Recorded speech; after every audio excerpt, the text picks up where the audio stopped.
make her better than other women. This gives her a status above other women. You get what I'm trying to say? Like, I can't sit here and say, oh, Mary was the best woman because she was chosen. You get what I'm trying to say? And she was purified. So obviously, by default, she is. But you can't really compare her to anybody, right? I mean, you can, but it's like not fair. Do you get what I mean? I kind of understand. But in Islamic tradition, though, she is considered the best. Yeah. Yeah, she's the best of the chosen. Yes. Okay, cool. So I read on and I'm saying to myself, why did he choose her?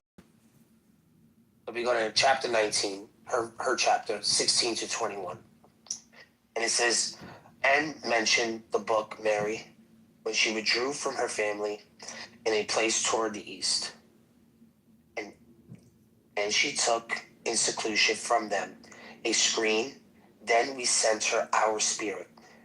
And he appeared to her as a well-portioned man. He said to her, indeed, she said, indeed, I seek refuge, the most merciful, from you, if you should be God-fearing.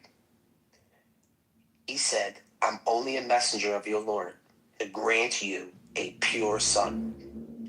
She said, how can I have a son if no man has ever touched me and I have not been unchaste? He said, thus it will be, your Lord said, it is easy for me, and we will make him a sign for the people and the mercy from us, and it is in matter already decreed. So already we know he chose her, purified her, she's going to have a pure son. The next verse is going to be 66:12. It says, in the example of Mary, the daughter of Aaron, who guarded her chastity, and we breathed into her garment from our spirit, and she believed in the words of her Lord and his scriptures, and was devoutly obedient. So now, just have to ask you a question. What do you call a man that denies his child? What do you call that person? A deadbeat?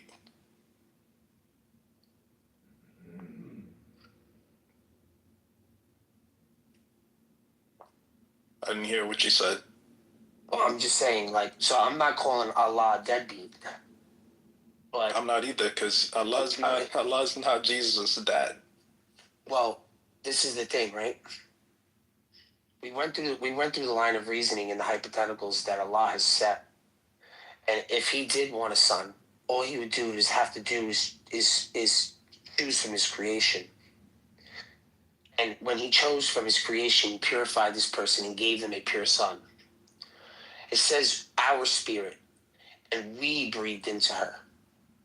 So she wouldn't have had a child if God himself didn't make her have a child.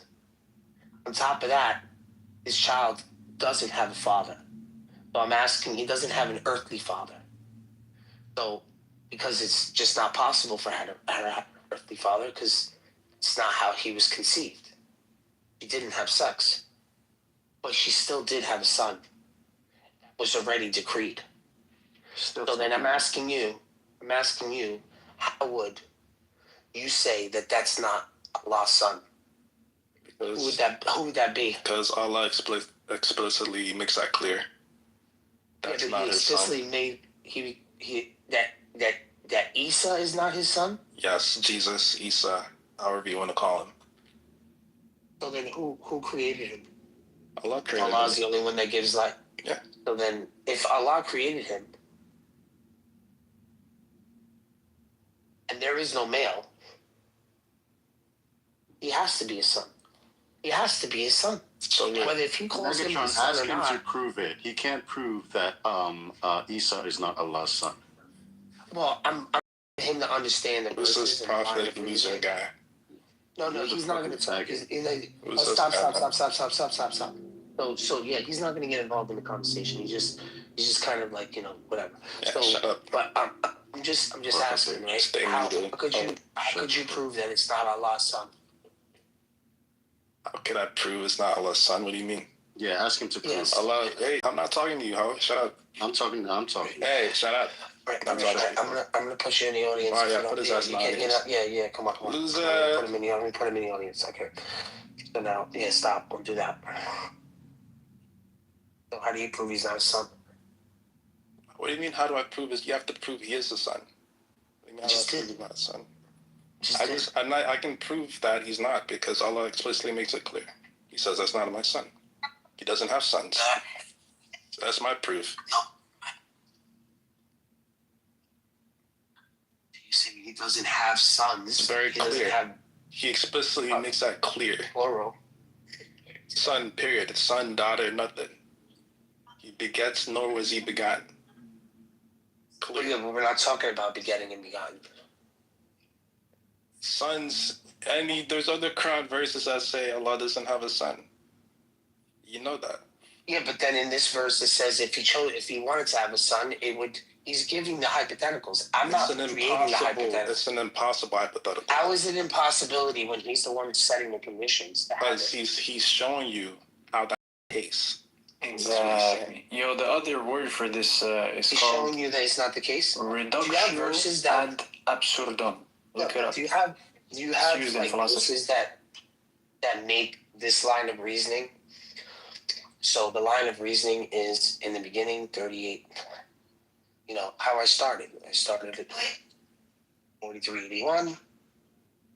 If Muhammad is admitting if he did have a son, he'd be worthy of worship.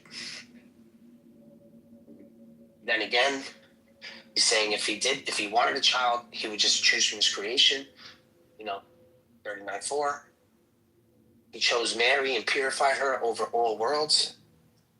So he chose from his creation.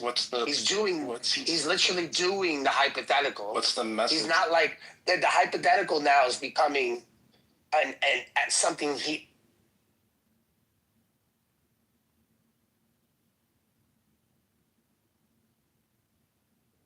Did he break up for anyone else? Was the one, he says, our spirit, we breathed into her garment. So he's showing all of the possibilities, and now he's making those possibilities come true. Because it is true that Mary did have a son. Mary having a son. Yeah. You would love this verse. Go to Quran chapter 17:42. You would love this one. Yeah. Go ahead. Well, read it for me. I'm willing to learn. If this is a bad argument. Yeah. If this is a bad argument, I'm cool with being told it's a bad argument. So let me show you another reductio ad absurdum. That's how it's called in the Greek. Because I just want you to respond though, because the hypothetical actually became the story of Jesus in the Quran, or Isa. Sorry, a story of Isa in the Quran. So the hypothetical is the reality of Isa bin Maryam.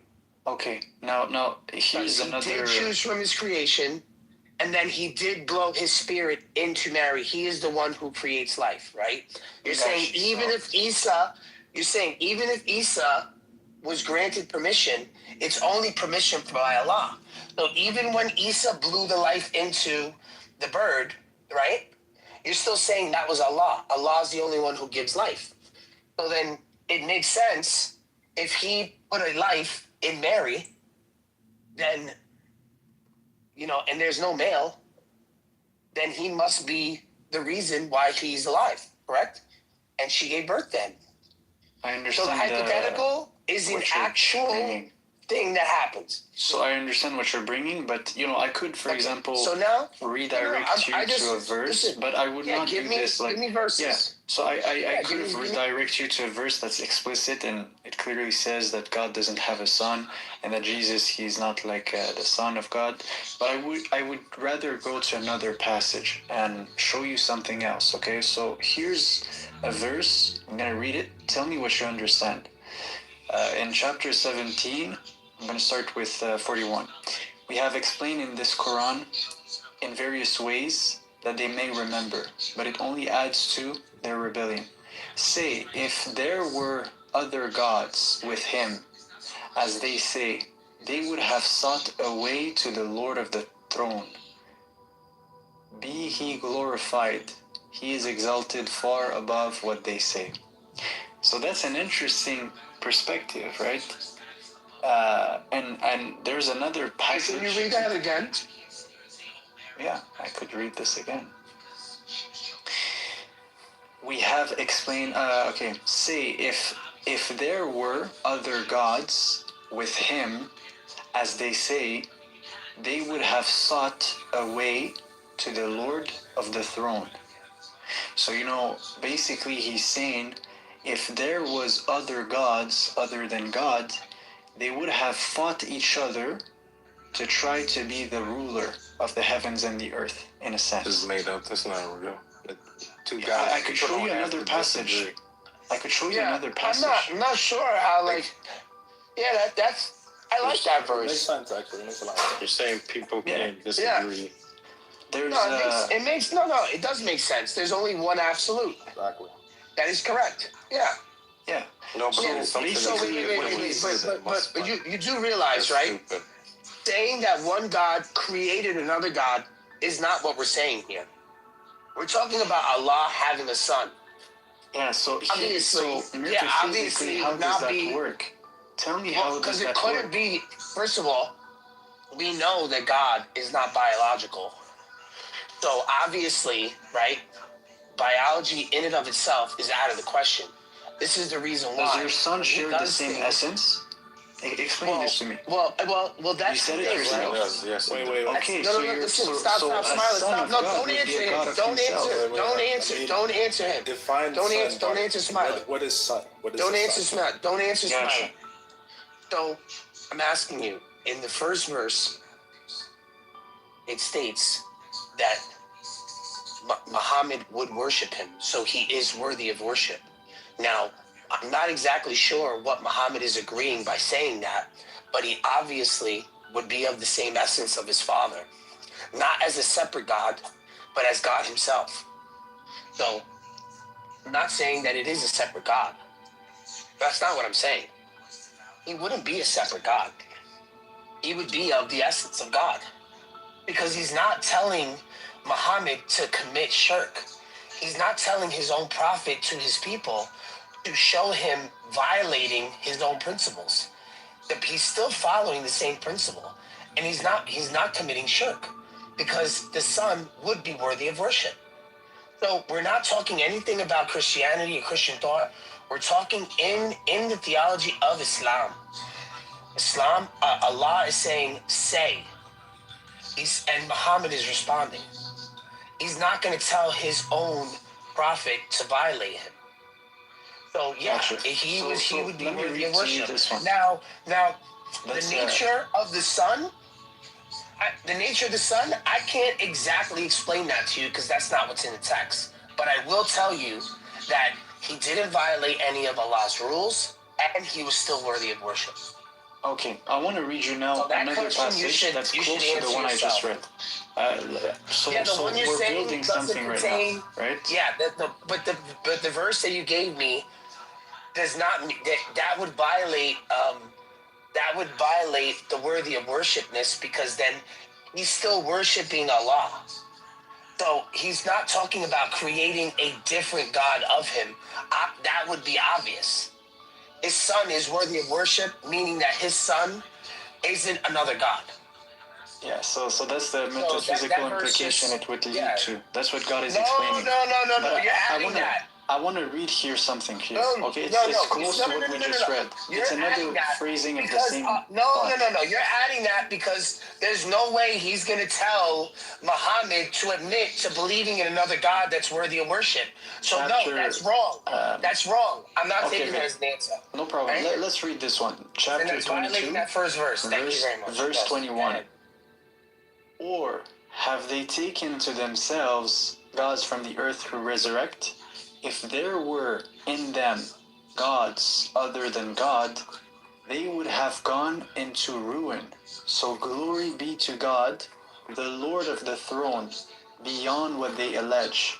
He will not be questioned about what he does, but they will be questioned.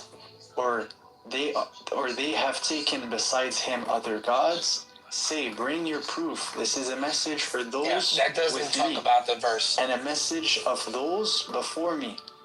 But most of them do not know the truth. That's not, has nothing to do with the Son. That's nothing to do with the Son and another God. 26. He's not creating and another they God. say, listen, 26. And they say, the most merciful has taken a son to himself. Be he glorified. They are but honored servants. They never speak before he has spoken. They only act on his command. He knows what is before them and what is behind them, and they do not intercede except for him whom he approves, and they tremble in awe of him. I love this verse. Do you listen to this? No. I love this verse. What verse is that?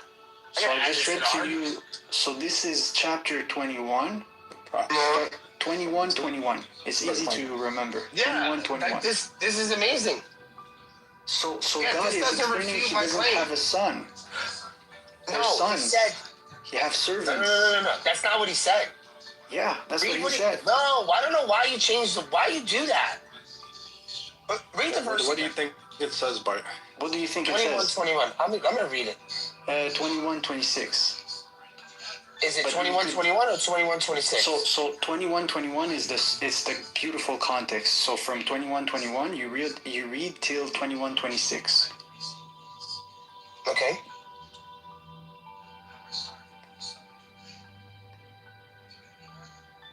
Yeah. Every sentence is so short in the Quran, bro. So it's why it's to the point. Are short. It's straight to the point. Compressed meaning. Yeah. So, and they say, the most merciful has taken a son, exalted is he. Rather, they are honored servants. I'm not so sure.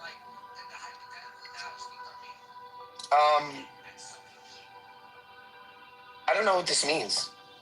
So why you don't know? This doesn't refute sonship. No, but you have to take in consideration many passages. This passage says basically those who call those who say this is the Son of God or this is the Son of God. No. So he's saying that the Son, if he were to have a son, he's reinterpreting it to be as a servant. That's the point. There is no it's son. An ontological category change, not an argued one. basically, Jesus is an honest servant. Exactly. Yeah, this is not refuting him having a son. He's saying he would then have a servant. So he would be. It was just a category explanation. Yeah. So he doesn't have sons. He has servants. Yes. That's it.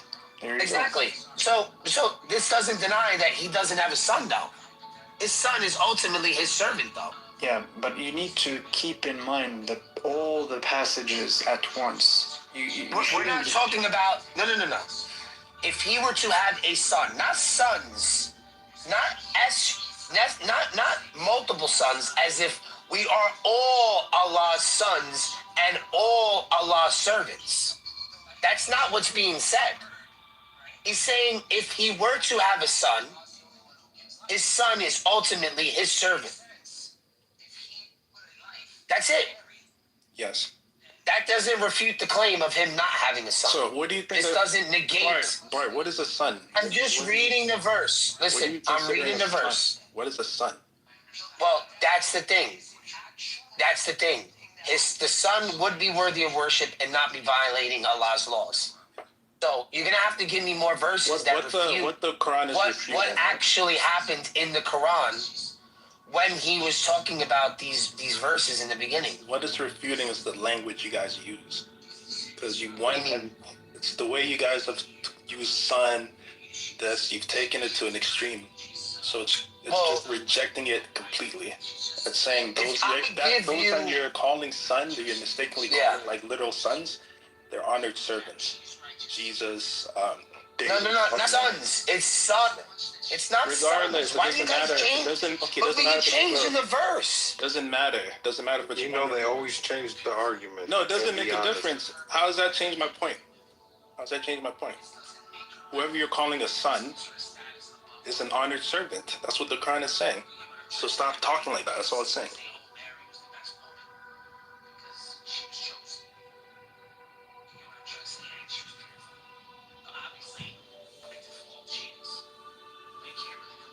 Yeah, but why are you saying sons? It's not son. The verse doesn't say sons.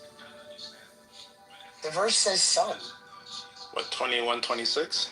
Yeah, it says son. It doesn't say sons. Let's see. I remember when I first read the Quran, this one really stood out to me. But it says honored servants in plural, right? It says servant. Oh, servant. My translation says servant. It says merciful has taken a son. Wait, I'm gonna read it in Arabic. Just one moment. So. No, just read it to yourself because because you're just gonna confuse us. What do you mean? It's just he's to know he's gonna love the Quran. What the word says, man. He's scared of liking the Quran sound.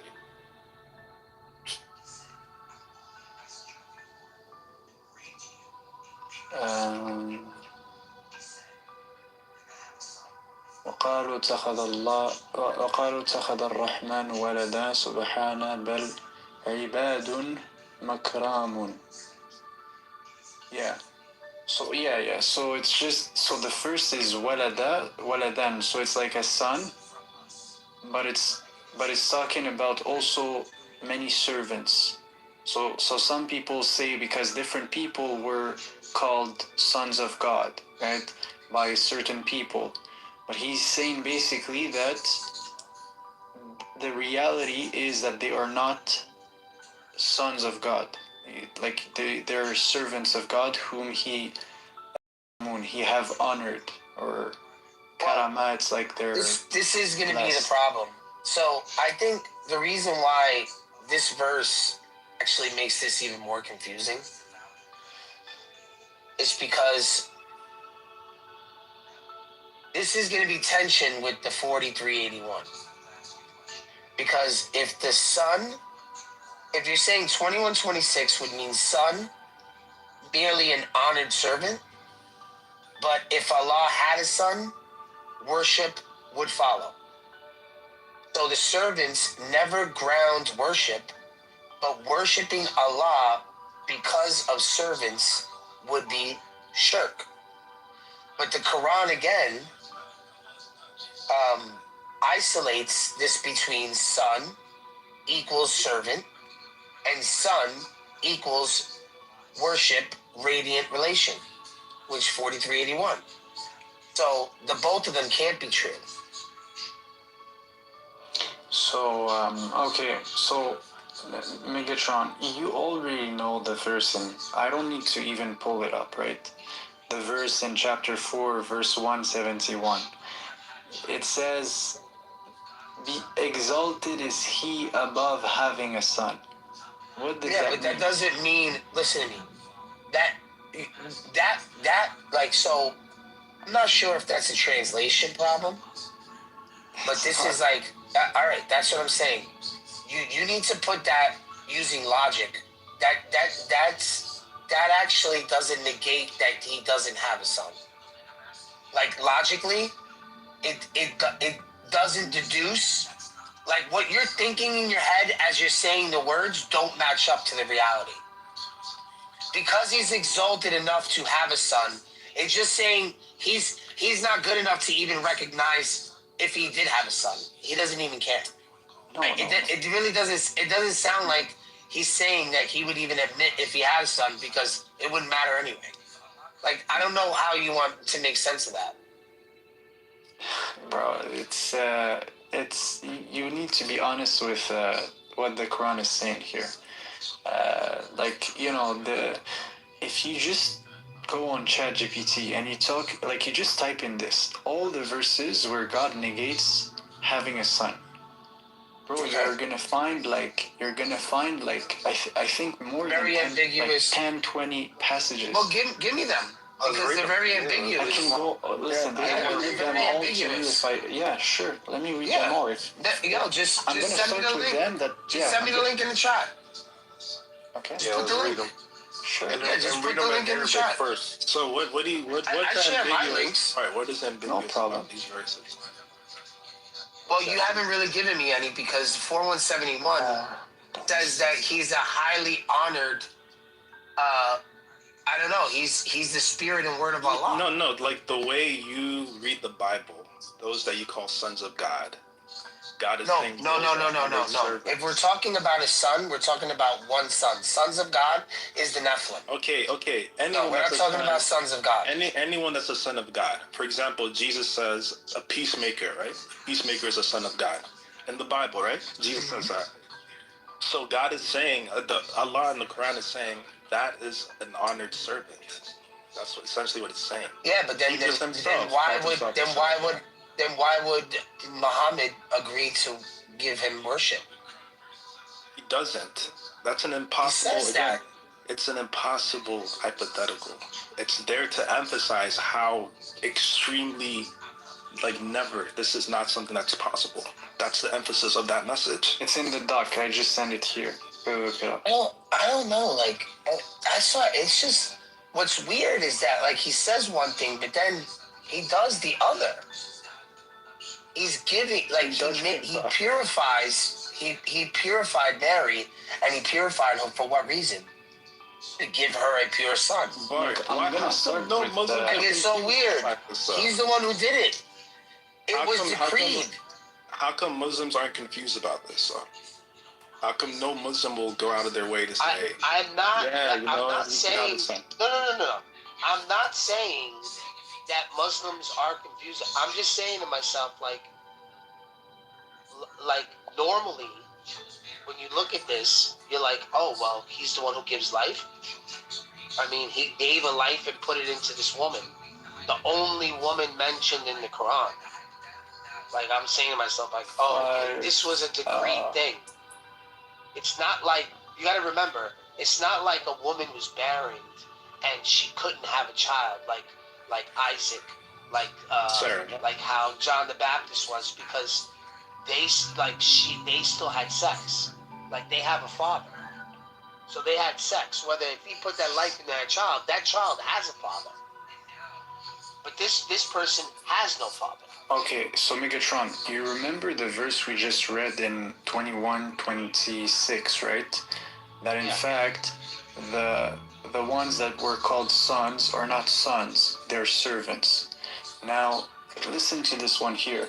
In chapter 4, 171, the one you know, it gives many descriptions of Jesus. So it says, do not exaggerate in your religion, do not say about God except the truth. The Messiah, son of Jesus, the Messiah, Jesus, son of Mary, is the messenger of God, his word that he conveyed to Mary. So messenger, word, spirit from him. So believe in God and his messengers, and do not say Trinity, refrain, it is better for you.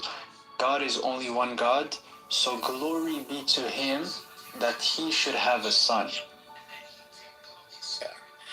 That's a clear refutation against Christian. Yeah. And then it says, to him belongs everything in the heavens and the earth, and God is sufficient as a protector. And then look what it says in 72. It says, the Messiah does not disdain to be a servant of God, nor do the favored angels. So the angels and Jesus, the Messiah, they're not arrogant in some way, shape, or form to be his servant. Not his sons. So he's not a servant. Exactly. No, that's a great. He is a servant, therefore. A great verse. Wait. Repeat that verse. That sounds like Isaiah 42. I don't know necessarily, but yeah. Okay, so it says. Well, that kind of mimics Isaiah. So it 42 says. And 52. Okay, do not say Trinity. Refrain, it is better for you. God is only one God. Glory be to him that he should have a son. To him belongs everything in the heavens and the earth, and God is sufficient as protector. The Messiah does not disdain to be a servant of God. Like, he's not too arrogant to be a servant of God, nor do the favored angels. Whoever disdains his worship is too arrogant, and he will round them up to himself altogether. You see that? Yeah. It's He's bro, saying it's that, black and white. yeah, I mean, I like that verse. I don't really think this is a problem. Good. I'm happy you said that. Yeah. Because I think Yeah, some Christians think it's an insult. Like we're diminishing Oh, Jesus. But the Quran is telling you Jesus himself won't feel any type of way being called a servant of God. That's an honor. And look at the series of titles he was mentioned as: Word of God, Spirit from Him, the Messiah, right? But not Son of God. That's fine. Yeah, Servant of God. So yeah. Yeah. That's cool. Can you read? Would you be able to read this translation without the brackets? I can, yeah. Can I give it to you from the corpus? Sure, but if I read it to you, would you, like, what's the purpose? Is it for me to understand or for you to, I don't know, maybe you want, what do you, like, do you want me to give you, like, what it says in the word for word, or? Well, I could give you the word for word translation without the brackets. Sure, go ahead. And Just actually, tell me what's the passage, I'll read it, no problem. It honestly doesn't look like it's going to, like, I don't know. It might confuse it. Yo, do you see the So I'll read it. doc I We'll sent read this you? together. Let's read this together. Okay. Right? Now, don't read the back. Don't read the brackets. O people, the book, not commit access in your religion, and not say Allah about Allah except the truth. Only the Messiah, Isa, son, Maryam, a messenger, Allah, of his word, which he conveyed to Maryam, and a spirit from him. So believe in Allah and his messengers, and not say 3. Desist, better for you only Allah, God, one. Glory be to him that he has for him a son. To him whatever in the heavens and whatever in the earth, and is sufficient Allah, a disposer of affairs, never will disdain the Messiah to be a slave of Allah, and not the angels, the one who are near. Okay.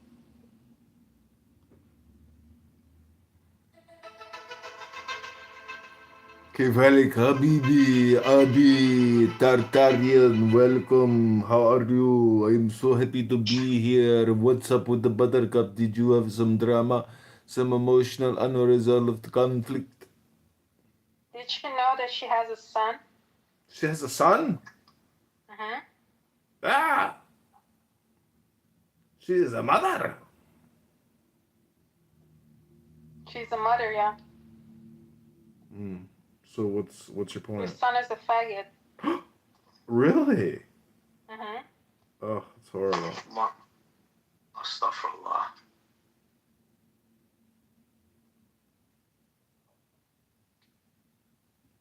What's new? How's your congressman going? Got a little more work to do, but it's pretty much over. They removed me from the ballot. No, why? Insufficient signatures. Oh, damn it. You're on Clubhouse. You couldn't find so many signatures? No, it's the girl in Rockford did not get me good signatures. A lot of them were, I think, bullshit. Some of the people who worked for her were submitting just, bullshit signatures. Mm. Well, at least you tried, I admire you for that. Yeah, I mean, I spent thousands of dollars. I raised 600, $700 on Clown House, but I personally spent thousands and thousands and thousands of dollars getting those stupid signatures. No, you did not. Yeah, what do you think? Shit, you think things in the real world don't fucking move if there ain't money attached to it? Who are you fucking kidding? No. You can sit here and complain, submit. You actually did that? That's crazy. Yeah, well, how the fuck do you think campaigns are free? You think you just sit here on Clown House and fucking twiddle your thumbs? Money doesn't move around. Yeah, I thought that's enough, these days. Yeah. I mean, you still shop at the grocery store with coupons. Anyways, yeah, with coupons, I forget my audience. I don't need to pay. I just have the coupons, Forgot who I'm talking to. You wish you were a Jew like me, but too bad your dad is a Jew, and not your mom.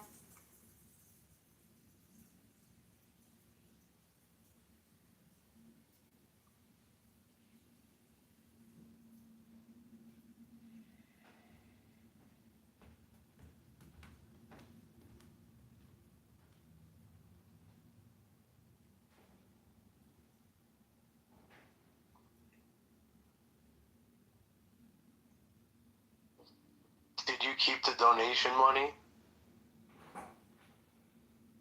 I think he's away from his phone. Otherwise he No, we wouldn't have shut spent up. it. I spent it. I went to Peoria, Illinois, and I got signatures. And I, booked a hotel room, and I got signatures out there. So that money has been spent. Car, fuel, everything. Like, it's all accounted for. But I think we got $90 left in the account. But I'm going to do the write-in candidacy. So the campaign's not technically over because I'm a write-in candidate now. But I'm off the ballot, unfortunately. But I'm still a candidate, technically. But I'm going to pivot in March. I'm going to submit a new candidacy to the Chicago Board of Elections for commissioner. So I'm going to run in a different race starting in March. Politics never ends. It's really obnoxious. Just keeps going. So much work. But there's more I could say about this, but I'm just going to put it on Instagram and avoid repeating myself. Like you. Shut up.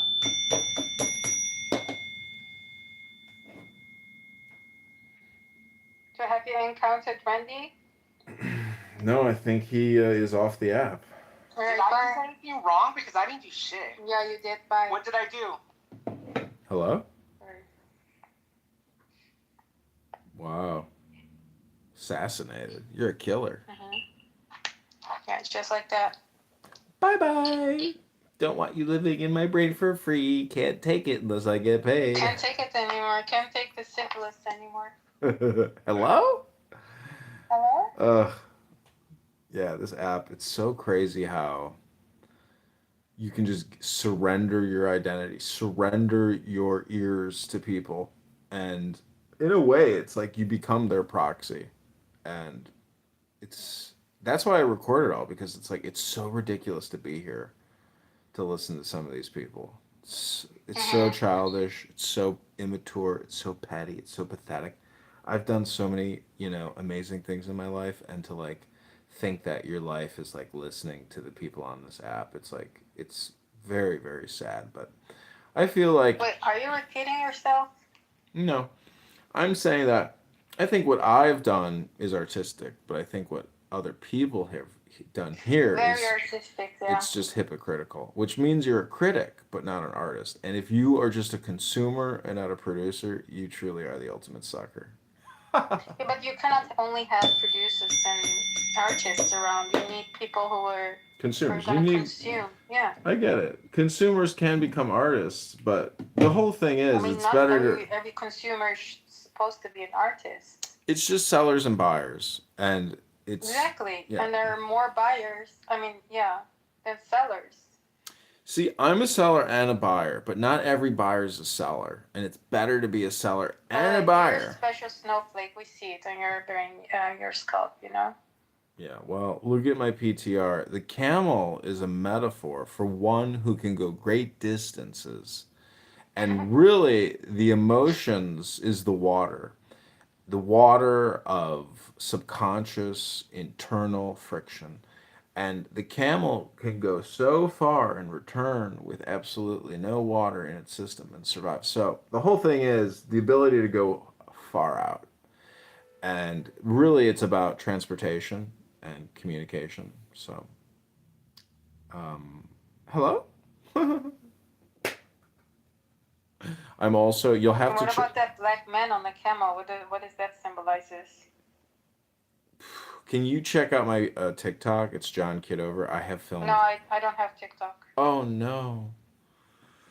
Well, anyways, I do. Sorry. And I've been recording TikTok for like a week now. Oh, I have so many rooms on, so many Clubhouse rooms on TikTok. Yeah, do you have any success? Yeah, it's getting views. But the coolest thing is the filter because I'm the Grinch. I'm this green furry thing. It's perfect for you. Yeah, because Grinch is kind of Maybe like you can a even put grump. a filter so you have a little hair, you know? Well, yeah, you actually can't tell I'm bald. But the thing that's funny about it is because the Grinch is like a Christmas thing, and I'm kind of grumpy. But I feel like, if people watch this and they're like, dude, this guy John Kidover's hilarious. This is genius. This is really funny, and I've really enjoyed his TikTok. And wow, it's like art because it's like video art, and you only get to live once. So whatever you create is what you create, and then you croak, and then you're just in the history books. So the new history books are on TikTok. The new history books are on YouTube.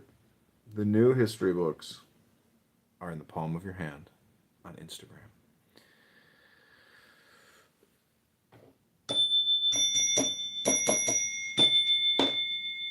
All right, one time is enough. Yeah. You don't see. Anyway, did Randy encounter this profile of yours or not? Yeah, absolutely. What did he say? Oh, he got very worried, and then they kicked him off a Clubhouse. What? They kicked him off a Clubhouse. I reported him for using the N word. No,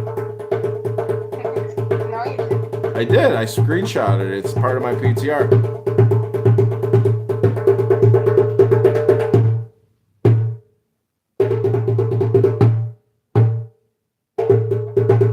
Where? It might be on a different profile.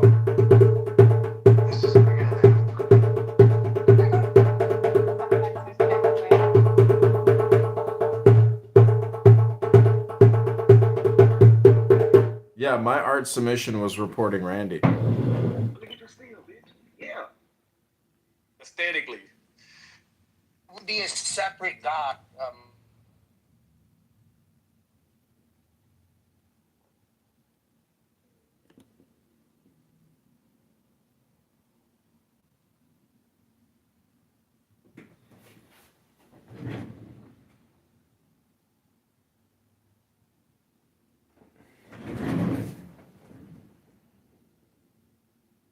And it's interesting because I think this type of confusion happened in different civilizations. If we grant we're all human beings, we're all, we are aware of angels, and we are aware of all these beings. The Babylonians, the Egyptians, like maybe they had their prophets, they had the people in their time that have encountered such beings, right? And that could have been something, right? That could have been a thing to transform an angel as a deity. And then people just start worshiping the angel, and they call the angel a son of God, right?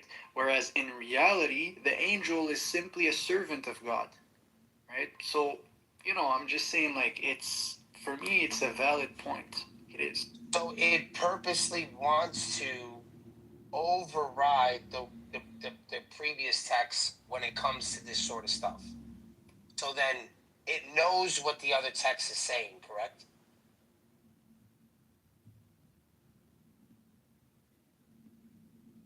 No, let's just look at it, because then I don't. This is what I mean. Then, like, we shouldn't be arguing then, right, about me believing Jesus is the Son of God when it explicitly says that he is speaking to his Father and the Father is speaking to his Son. So when we talk about a father-son relationship in the New Testament, it is a real one. It's not a made-up one.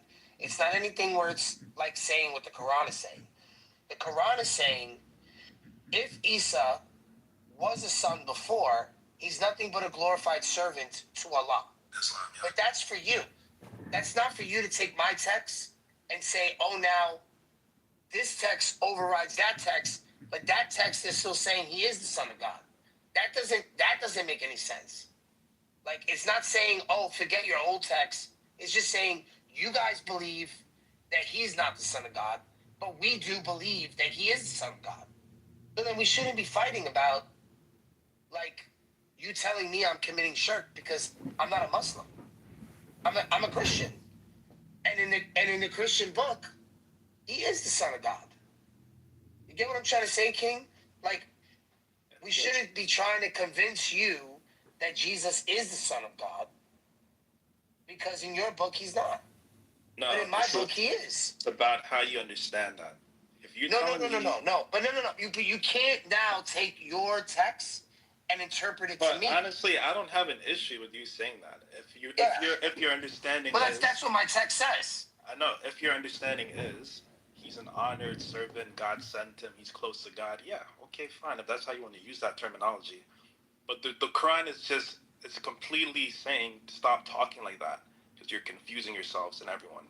Yeah, so the idea it's saying to the reader of the Quran that they shouldn't talk like that. It's not telling you to tell the Christian not to talk like that. Where does it say? Telling everyone, including who's everyone? Including the pagan Arabs. I'm not a pagan Arab. I know. I'm the people of the book. Because even they used to associate angels as daughters of God and other. That has nothing to do with Christianity, though. It's all in the same category, though. No, you can't put me in. I'm not a pagan from fucking Arabia. You can't say that to me. I'm the people of the book. I'm the Christian closest to you guys. I'm not saying you're a pagan. So I'm saying that understanding of I'm the Christian in your book closest to you. Your God and my God is one. I'm saying the Quran is just shutting down that terminology, so it doesn't confuse. For you, for the Quran reader. For everyone. No, I don't have the Quran in my book. So it's like you would have to see servant of God as, let's say, the entry level. And then the verse we just read before, it says servant mukarama. You know what's funny? I just think of hanging out with Arban. Like, I think it because I've hung out with I have so many Albanian friends, right? Okay. Hung out with Albanian friends and they were Muslim, and I never knew they were Muslim. Never knew they were Muslim. They dated girls that had crosses, like, had rosary beads tattooed to them, right? They never I've ever heard them even care to ever have a conversation about their girl or the woman or the mother of their children believing or saying that she's a man worshiper. Never in my life. The conversation never came up because he didn't believe that, but she did. Yeah, but they got along. Like, it was never like, oh my God, I can't be your friend. Some culture and people are situated in a geographical location where there's more mixed, like more diversity, right? Christians and Muslim living side by side for like centuries. So these people have families together. That's what I'm trying to tell you. Yeah, but it's not haram. Right, so like these topics never come up. You can marry a woman from the people of the book. But yeah. No. Forget about your rules. I'm talking about what actually is out there and is done. It's the same in Lebanon. People... Go to Lebanon, you'll see the same thing. I have Christian friends. I don't argue with them about God. Like, no, but that's what I'm saying. Like, so then we should never be arguing about whether Jesus is God, whether if he's the Son of God, because obviously to you he's not the Son of God, and like I'm okay with you saying Isa's not the Son of God. Like, perfect. Isa is not the Son of God. In your rules, if Allah did have a son, even if it looks like Isa is his son, he's just a glorified servant. Yeah. Which you want to know something? Like, if that's what you call him, Isaiah 42, Isaiah 52, all these Isaiah verses actually make sense to you guys. You guys can actually use Isaiah and some of the shit in the New Testament that says he's a servant of God. Yeah, it's not a new idea. Yeah, those verses would pertain to you. They wouldn't be, I don't think they're not supposed to be used to negate my belief, though. That's the thing. You could say, yes, these verses fit with the Quran, but they're not meant for a polemic to say, your book is wrong because your book agrees with my book, so the other verses must be wrong. That's not how I'm thinking that you're supposed to be taking the text. You're supposed to be taking what you're saying. Oh, if it pertains to the Quran, then yeah, it makes sense. But those other verses, those aren't for us. That's for you. Like, I think that should be the attitude, right? Right, King? Do you get what I'm trying to say? The problem is when you guys call Jesus. Why is that? I don't have a problem. No, I'll just tell you I have no problem with that. When you guys call Jesus Son of God, you're referring to him actually being the same. See what I'm saying? Like, no. But King. Did you just listen to what the last 10 I minutes listened to what you said. So Megatron, what you said actually is it's a smart point. You know, it's not how can I say this? It's not contrary to like the understanding necessarily. Like it's okay. It's great actually to read a book that literally talks about like the Messiah and he's a servant of God. Like it approves what's in the Quran. I agree. Yeah. Now the thing is this, right? So why turn around and say to me, because I'm still taking those verses, right, along with the verses that it came with, right? And it's still saying what I'm saying. You're taking parts of what it says to say what you're saying. All right, so we're still in agreement. So imagine why that's do we the whole have point. To convince? This is the thing. Yeah. Why do we have to convince each other otherwise? That's the point I'm trying to make, King. So what I'm trying to make is this, right? Do you get what I'm trying to say, King? I know what you're saying, but what I'm going to say is this, right? All right, cool. Because I'm not trying to be argumentative. Okay, Megatron. Imagine we play a video game together, and we spawn in different areas, right? And we have different truth and different, tools, and we are able to communicate like we're communicating right now. Whatever truth and things that I have built from my side, I have to be not selfish and share it to you and tell you, look, that's exactly how it operates. This is how we should operate in the video game because look, it works. This is it, man. That's the code, right? That was cracked or given by the elders, whatever. And then you say something similar. I listen, but look, this is what I have. We'll have to kind of make sense of our narrative. But if we're making sense of the narrative, I'm just saying, the conclusion will have to come together and just say, is the understanding of God must be the same, right? That, like, the way we understand who Allah is, whether it's from the side of the Jews, whether it's from the side of the Christians, whether it's from the side of the Muslims, it should be the same. There shouldn't be a difference on the base of our temple, which is God. He's the base of our faith, right? So in my faith, whatever it's within my heart, it's not different than whatever you have in your heart. We're all sons of Adam, right? So the light that I have here, it's the same light that you have there, right? So we're not here to kind of like promote like any type of misconceptions or delusion when it comes to God. So we'll have to be honest. And if you have information on your side that would be helpful to me, man, share it. I want to learn. So there's a lot of stuff that the Jews saying, that a lot of the verses that I read, what they say, that I don't, like, there's no point in me going into a long diatribe of, like, explanation with them when they're never going to see it like I did. Like, I just accept the fact that they see it a different way. So it's almost like, why can't you guys have that attitude towards the New Testament when it comes to the Isa and Mary? You are here all the time. Because you hear the way I engage with Jews, and I know that we say like silly things to each other back and forth. I don't really take what they say as insulting to me, though, because we're reading out of the same text. I'm justified by believing the stuff that I believe from the text.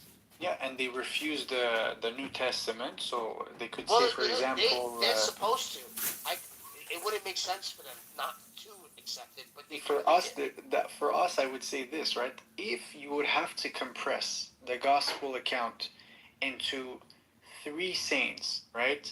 And it's something simple. You need to follow Jesus. You need to follow God, and you need to receive mercy, and you need to receive His forgiveness, and you need to enter paradise, and accomplish your life purpose, right?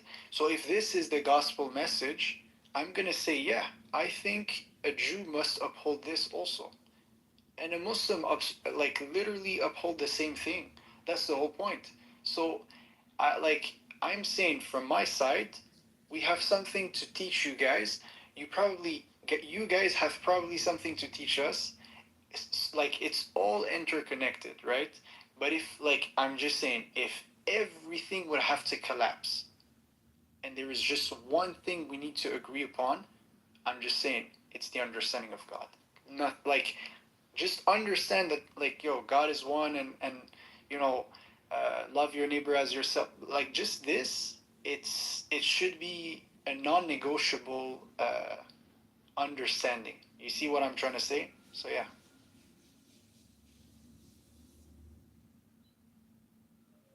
Bart, what do you think we're giving you a hard time on as Muslims?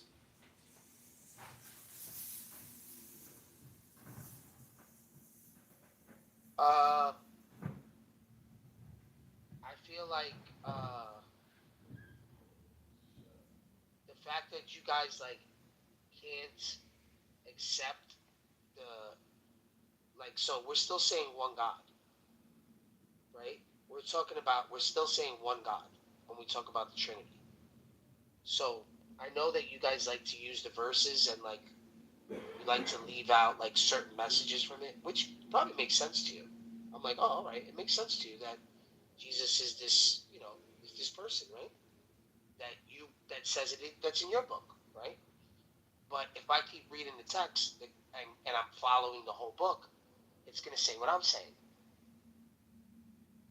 To say that my book doesn't say it when I'm showing you it does, like the conversation we had the other day with this guy, the guy in the room that got kicked out, which I wish the language was better. He was saying firstborn. He couldn't understand that concept. Even though we showed him that Israel was the firstborn, David was the firstborn, but Jesus was the firstborn of creation, and that all things were made for him, by him, for his authority. That was a different status the firstborn. He couldn't get over that point because it said firstborn. That's the part that I'm starting to that I start to get a little frustrated on, because then do an internal critique, internalize the text, put yourself in the shoes of a Christian, and say, yeah, to the Christian this makes sense.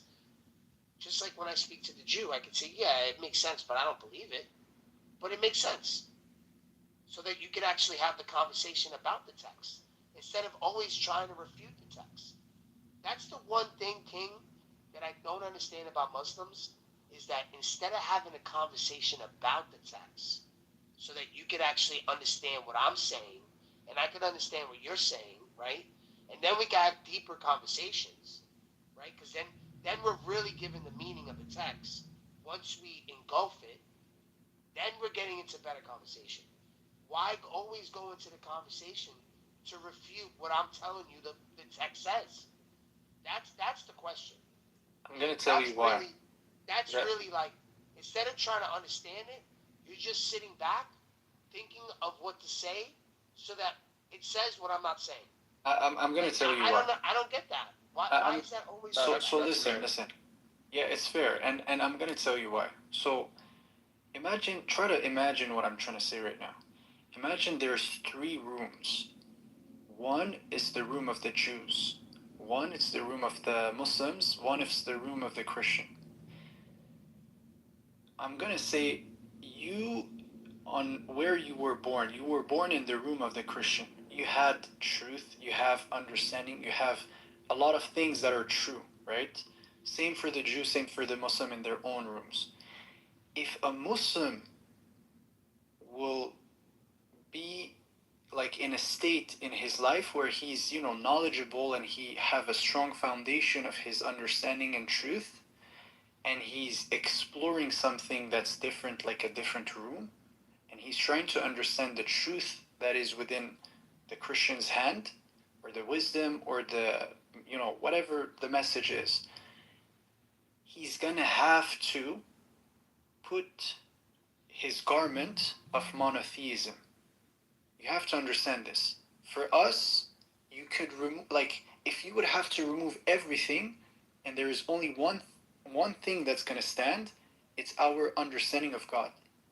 So we cannot remove this garment and lower our defense and enter the New Testament. It's impossible. Do you see what I'm trying to say? We need to keep it. And we need to see whatever you're going to present, we need to see it through this lens.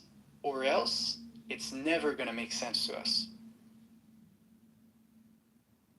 So I'm trying to say this like in a way that's making sense.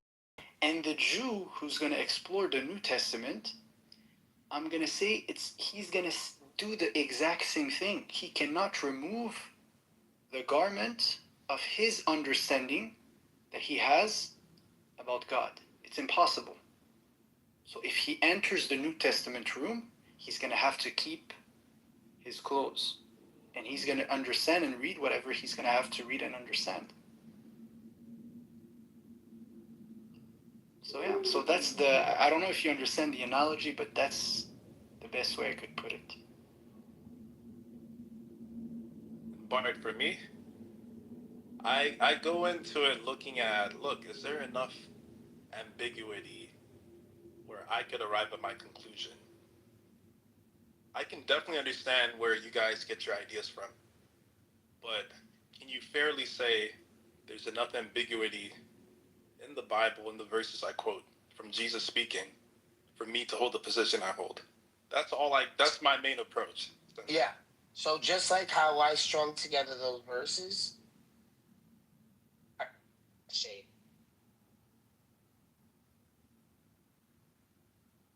I can't hear you. Breaking up. Like just how I strung those verses. I disagree with you. I disagree. Like just how I strung those verses together, and I made it make sense to me. I feel like you guys are doing the same thing. No. So I'll tell you the difference, and I think we have to be very honest. Objectively speaking, the Quran is just rigidly clear about what it's saying. It just is. It's very clear about its message. It's very explicit.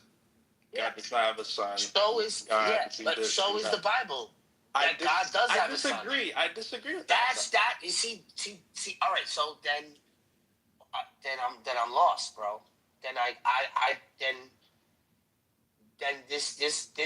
Then these conversations can never move past this point. Then, King, you're always gonna go back to this point. Then, like, there's gonna have to be a breakthrough for you, because I can accept the fact that Allah doesn't have a son, even though I did string enough verses together that it is a spirit that was in Mary, and he doesn't want to call him his son. That's fine, but I can still come to the agreement that he's not Allah's son. But you can't come to the agreement that Jesus is the Son of God when he's literally the Son of God. Do you think that's fair? No. For me to be fair to you, but you're not going to be fair. Why is it important? That's crazy. Why is it so important? Is it because Son of God in Christianity means... It's because it says so. No. Does it mean he's the same essence? That's what I'm trying to ask. Yes. So if we go to the verse yesterday that this guy said, right? Colossians 1:15 through 18. Look how this reads, because this doesn't read like you would read this from the Quran. So you can't take this like He is the image of the invisible God, the firstborn of all creation. For by him all things were created in heaven and on earth, visible and invisible, whether thrones or dominions or rulers or authorities. All things were created through him and for him. And he is before all things, and in him all things hold together. And he is head, body, the church. He is the beginning, the firstborn from the dead. That is everything he might be permitted. Or how do you say that word? No, I get what you're saying. So I'm not going to dispute the Bible holds Jesus to high status, right? But what I'm saying is, when I go preeminent. Okay. So yeah, preeminent. So basically, everything he might be. Yeah. So he is before everything. Right. Before creation, he was the one all things were made for. Okay. So when I go in to Jesus' words again, I like to focus on what Jesus said, right? When I go there, you just ignored that whole thing. I'm not ignoring. I agree with you. Okay, the Bible holds Jesus to a very high status. I agree. I don't think it equates him to the Father. I still don't think it does. No, he's not the Father. Right. He can't be the Father. Okay. He is the Son. Okay, so but the Father is the highest power, right, in the Bible. When the Father creates, he does it through the Son. That's what he's saying. Okay. So again, Bart, all I'm saying is there's enough ambiguity. It's not a shared power. It's how God does things. But when he does things, he does it through his Son. That's what he's saying. Right. The Son is like a tool used to like. The Son is the way he communicates with the world. So what we're saying to the Jews is, right? This is what we're saying to the Jews. We're saying to the Jews, every time they read that scroll, right? And it's God creating, that's Christ. That's Christ speaking in the Torah, in the Tanakh. It's him in his full glory. Right? There's still a Father. We're not denying the Father. We're saying though that the Son is the one who's speaking the visible. He is the visible and he is the visible God. He is the one the prophet spoke to. He is the one authoring the Torah. He is the Word of God. The Word of God is the Son of God. Right? Through the Father. The Father's always involved. He's always there.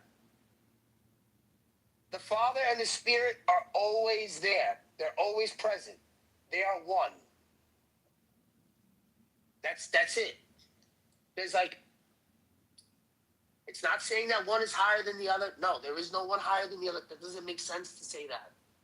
But when you're praying, they are one. Okay, Bart, when you're praying, right? Pray to the Father. So you're praying to the Father. Correct. Okay. So you're making some kind of distinction there. Yes, there's a distinction. Yes. You know why? Because Christ made it known to us that the Father is God. Gotcha. Right? But the one revealing it to us is God. Yeah. Through his Son. Okay, so is the Father Jesus? The Father cannot be Jesus because we cannot see the Father. Okay. We can only see God through the Son. So you have a different view because I've heard Christians say the Father is Jesus. So. No, that's not possible. That's the ambiguity I'm talking about. Yeah. So ignore those people. You should ignore those people. I'm literally all right. So the reason why I'm telling me, right, with my position, the reason why I'm telling you with the authority that I'm telling you, and you know what? People don't have to agree with me, but at least I'm coming to you, right, with a tradition with 1.2 billion people that hold to these traditions for the last 17,000 years, 1750 years, 1800 years, like consistently having this belief, taking the blood and body of Christ on a daily basis. It happens every day, all the time, and this is the tradition. This is what we're saying. So, like, I get what those other people are saying, but they probably don't have the same traditions that I hold. And you know what? They have their reasons, but they don't have the same theological background information that I do. But don't you think that's an important? I have a deep theological background information that has priests, bishops, papacy, churches all around the world, mission work. We're talking about like hundreds of thousands of people, saints, everything, scholarship, like just stuff all over the world. I know. Like ridiculous evidence. But don't you think that's an important distinction, though? For them, yeah, I could argue with them all day, right? But I'm only going to be pushing my dogma down their throat. But they're not forced to believe my dogma, and it's not going to hinder on their salvation, right? Because as a Catholic, I'll just say they're ignorant to knowing certain things because their traditions have gone astray, and I'll just say they're falling short. But guess what? They can still be saved because they're justified in their ignorance. What about That's all I would tell them. Well, you have a doctrine that says it's not possible for Isa to be the son of Allah. So then how could I blame you, right, when you have the text in front of you stating that he can't be the son of Allah? So then I'm going to have to say, well, you know what? If he believes that's his God, right, and that's what his doctrine says to follow, then, who am I to say that, even if you take verses from the Bible and say, oh, look, this is saying what my book is saying. Who am I to say that you can't say that? I'm going to be like, you know what? Yeah, that makes sense to you, right? Bart, based on what you just said, we pray to the same God. We pray to the God that sent Jesus, both of us. Yeah, so all right. So then what are we really fighting about? I'm not fighting you guys. I'm not. No. I'm just saying, instead of us constantly trying to give the ambiguous verses, why don't you just this is why I wish a Muslim would rewrite like the New Testament in like their way. That'd be fucking great. I think that would be cool, actually. I agree. Yo, so Megatron, I'm working on this actually. I could do this, man. Okay, so what I did. But imagine, you know how I think you guys could do Here's this? the thing, right? Here's the thing. Would you read a Muslim translation of the Bible? I don't think so. What do you mean? Why would it be important? Why would it? I would read it just for educational purposes. Every time it says son, I'm gonna have to say servant. Oh, that's perfect.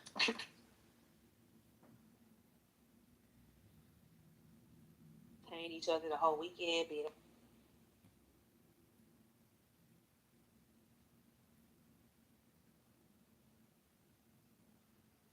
one rock. See, that's rock, not rock. That's it.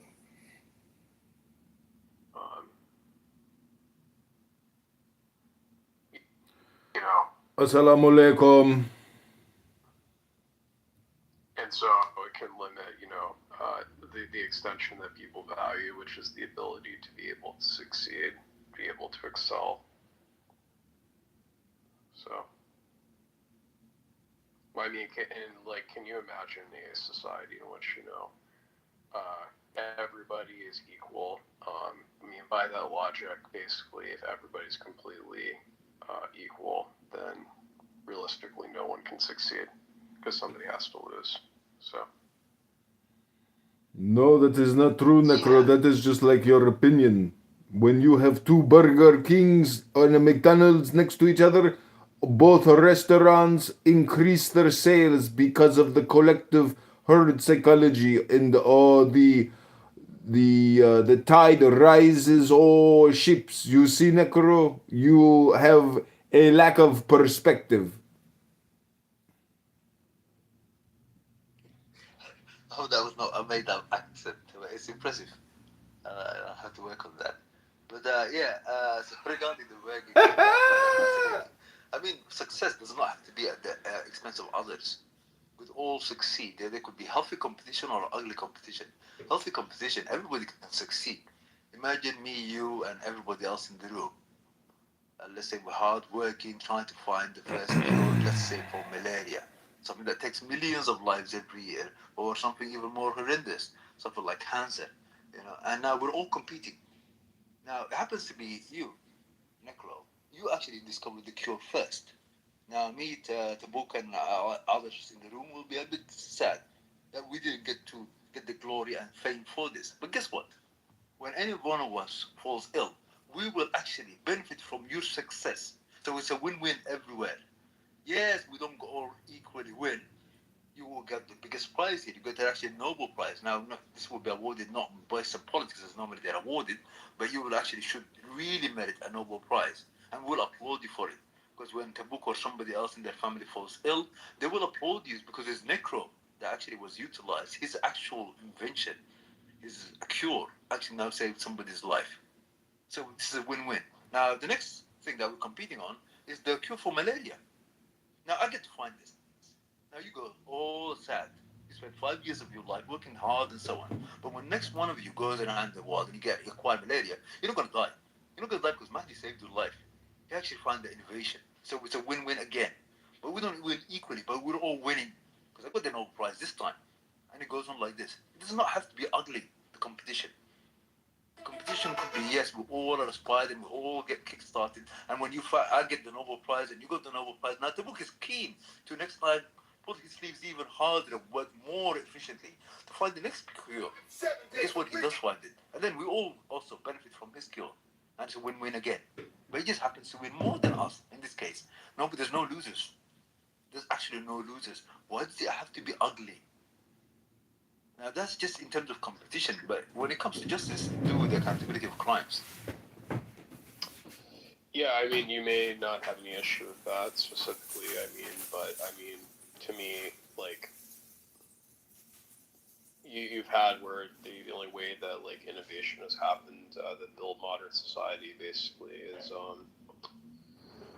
where you've had the free market, which allowed people to decide to where you had it where the only way for people to improve is to be able to compete for the person's dollar, for the consumer's dollar, and this gave everybody the opportunity basically to have work from having the person who made money off of providing something that consumers wanted, and so in many ways it's arguably that the free market is necessary, that that private enterprise is a way for you to have consumer choice, which inevitably means that there's going to always be inequality, or specifically that inequality is something that's going to be a feature of that system. Yeah, I wish that there was such a thing as a free market. I mean, I think that's just unfortunately it's a deception and praise. There isn't such a thing as free market normally. I mean, I'm not an advocate of capitalism or communism. I think both of one-dimensional philosophies that have caused massive horrors and terror in the planet, both of them, because there's nothing free about either of them. Now, one of them appeals to this idea of decentralizing everything, and so that everybody now can go and grab whatever they can. Capitalism. The other one is centralizing everything where it's common to everyone. Then you get equal so-called disposition, irrespective of merit or otherwise, as communism. Now, these are the main drives of them. Their main focus is just the material so-called disposition, how it is done either through the hands of the few or the hands of many. But everything else gets to be now rewritten in the shadow of this. Human rights are abused at will because they're not the focus of this system. Or we don't even have to go. We don't have to go to the free market, really. I mean, essentially, you take like any sort of sport. It's like you have it where specifically everybody benefits from seeing their favorite teams play and compete specifically, but also the that system basically is that somebody uses the game basically. And if you take away that system, it's essentially it's not a win-win, it's a lose-lose because everybody loses in that system. Yeah, but that system is already, there's not so everybody wins. It's actually, let's take a sports team, let's say call it whatever it is, basketball or football or whatever it may be. And these are two teams competing to show their skill. Now, there's not necessarily a loss. It's just you never had it. Never had it in the first place. You got beaten by the better team. What did you lose? You didn't lose anything. Now, what you could do is go to the gym next time, and you could actually train much harder, or recruit the best, more better talent, or cultivate better talent. I don't think talent is necessarily always inborn, but yeah, you could. But there's not necessarily a loss. It's the better team won. What did you lose? You didn't lose anything. You put your skills and match them against the skills of another, and the skills of the other outwitted your skills, and so that there's not a loss here. It's just a reality now. It's just being portrayed. That's if it's the game normally is played on so-called professionalism. Most of these games, sadly, are at least there's an aspect of luck involved. You can see in all of these sports, there's an issue of luck involved, particularly these kind of team sports. So they didn't lose, so they're a last winner, is what you're saying. I'm saying no, their skills were exposed, that their skills were lessened. This is what's really happening in the game. They two matching teams, 11 players on either side. They are there not to win or gain. They're there to show the prowess of their skills relative to another. Now, when what they call losing the game, the skills, they haven't lost anything they never possessed before. They've never lost anything in real terms. Yeah, it's said that they lost the game. But in reality, their skills were lesser of a match than the skills of the other team. Holistically, the other team was better organized. It actually happened to score more goals or more whatever points than their team. Their team did not lose. Their team was just eclipsed. There was nothing that the team did not have or had, and they lost it. But it's still zero sum, basically. I mean, it's like you still lost, basically. I mean, you can blame you not having a skill, but I mean, you still lost, pretty much. If you want to call it that way, that they lost in just colloquial terms, but in reality, they didn't lose anything. What happened is that their skills, as I said to you, just were shown not to be a match for the skills of another team. That's the reality of it. So we could say colloquially they lost the game, but in real terms, they didn't lose anything. They just were like surpassed by the other team. Okay. But they still lost. Colloquially, yes. Yeah. So it's zero sum is my point really is that, but it's still like, I mean, it's a system that, people who enjoy the game, that they benefit from, and you may have one side that loses, but it's like, if you take it away from them, the competition, essentially everybody loses. Yeah, going back to the notion of competition could be healthy or could be ugly. The world we live in is ugly competition. Sadly, a competition monopoly. There is no such thing as a free market and so on. This is all a lie. Hocus pocus. What happens to be like in capitalist systems, you have fat cats. They get to manipulate everything and monopolize it, and they do it through scheming ways. Anything from controlling the politics of the country to putting puppet governments in place to now stealing the resources of literally emphasis, stealing the resources of the country. There's nothing free about it. You're not going to be out there served by your wits and your merits. So you might have the brightest idea, the best product out there, and so on. There certain companies, what they could do, just buy you off. That's one element. Other element is that they could literally get the politicians not to give you license to actually develop your business. You will put forward a proposition for a license to conduct the business, and it will be turned down based on discretion. Because some of the politics out there, they're not people representing the public. They represent corporations who are themselves criminal. That's what usually happens in so-called capitalist system. Yeah. Well, I can agree with that. Simply that the system we have is where basically that the government, since it's being bribed by corporations, corporations has created zero-sum games while in the free market. I mean, you actually can, in functionality, have, or ideally it's meant to be understood as a, positive sum game specifically, or non-zero sum game, because, the ideal is that basically if I, want to, have, steak while the other person, and I make potatoes while the other person wants potatoes while they were the ones who raise cattle, then, we both trade, because I value the steak more than I value the potatoes. And, he trades his steak with my potatoes, because he values my steak or my potatoes more than he values his meat. So we both win, basically, is ideally in that sort of exchange. Well, if the government decides to bail out a corporation, you have the government deciding who's the winner at the expense of everybody else, basically. Yeah, I agree. The governments need to look at them. Anyway, let's say Salam to the book and others. The book, do you have anything to comment on this? I'm actually quite curious about your position as an atheist. What's your position regarding so-called justice and morals and global rule and governments and so on? What is your position, ya Mahdi? Stop asking me questions. You never answer questions. You just ask questions. I want to hear your opinion or position you have once before I die. I thought you probably heard my position already if you're in the room for a while. I'm a person who doesn't believe. Yeah, all you do is criticize like leftists. You never say what do you have. Are you criticizing? Okay, there are two things. Brother, if you are you here, criticizing you from a philosopher?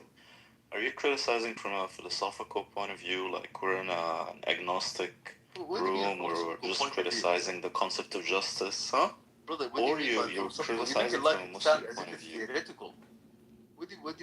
How are you using this word philosophical point of view? Habibi. Okay. The concept of justice is definitely a debatable one. It's a synthetic proposition. There is no global universal agreement on it. We can sit and take off our hats and say, this is what Mill thought, this is what Rawls thought, this is what Hobbes thought, this is what Plato, Aristotle thought, etc. And what do you think, But you are coming saying, Bismillah ar-Rahman ar-Rahim, qala Allah azza. And you're coming from position of the Quran and the truth and Allah and Islam knows what is justice, okay, right? Or am I wrong? You're wrong and you're right. Let me explain something to you. I'll tell you why you're wrong and you're right. Okay? You're wrong because, first of all, it's not just a philosophical perspective. This is a universal problem. And actually, there are axioms to this. That means inherent qualities to this notion of justice. By the way, 90% of the yeah, but normal humans, not Muslims. wait يا مهدي، لا انت صار لك ساعتين تتكلم يا ابن الحلال. يا ابوي بالله عليك صار لك ساعتين تتكلم. أنا شوف normal humans, non-religious Muslims I mean by normal humans, are not certain of anything, okay? They're always curious, asking questions, trying to improve, etc. You are the certain guy, okay? So you know the truth, okay? So you tell me the truth. What is justice, ya Mahdi? And Allah. Okay, so now that requires you now to mute up for about 2 minutes at least to give you the headlines. But I suspect you're not serious about the question you asked me. But if you are, I'll expect you for 2 minutes. You will not speak. And then I'll give you the mic for 5. And I only will do the headline. Okay? Sam, ya akhi, I'll give you 2.5 minutes. Okay, 2.5, shukran. Then I'll give you 5.5. Okay, come back. See, us Muslims. When somebody greets you, greet them with an equal or better greeting. I'm going to do the better greeting. Ya akhi, arhamni. Alhamdulillah. Yeah, so let me respond to your question in about within 2 minutes, inshallah. So first and foremost, as a Muslim, I don't know everything. That's the first issue I want to highlight. But as a Muslim, there are certain things I know. No, I suspect. I know. There are certain things I'm confident about. There are certain things I have so-called belief on. There are certain things I do not know. There are lots of things I'm curious about. And I get to investigate these critically, objectively. I don't get to investigate them, man. Or the elites have said, or the overall. We can talk about what we do know about the files as they are being released. And believe me when I tell you, there's no way, even though all the files have not been released, for us to know everything that's there. They were just released exactly 1 hour ago. Raid, welcome to the stage. And there's just, it's voluminous. There's so much to go through. So let me just recap some of my early observations that I made in the main chat, which is linked above, to which you are invited to join and participate before, during, and after the room. The initial view of the files shows that girls as young as 14 were recruited for grooming, either as receivers of massages or purveyors of massages. They were groomed by Ghislaine Maxwell. Somebody who's also looked at the a little bit of the files that have been released says that it may have been as young as 12. As I mentioned, not all the documents have been released. The White House says there is no smoking gun pointed at the president in the documents. Earlier today, the president quite uncharacteristically declined to answer reporters' questions about the files this afternoon before they were actually released. The Democrats on the House Oversight Committee are speaking out. Ro Khanna is threatening prosecution of anyone, including potentially the Attorney General, if there is any tampering of the documents. Now, why is this being raised? Well, the Justice Department is technically in violation of the law for missing today's deadline to release all of the files. They say that more files will be released in the ensuing weeks. Now, notably, all doesn't really mean all. The law allows for some exceptions, such as matters of national security, items that, if released, could impede any ongoing criminal investigation. And I just want to underscore that. Ongoing criminal investigation, which we don't know if there are any. So I think one of the things we should do as consumers of this information is to watch for excessive redactions.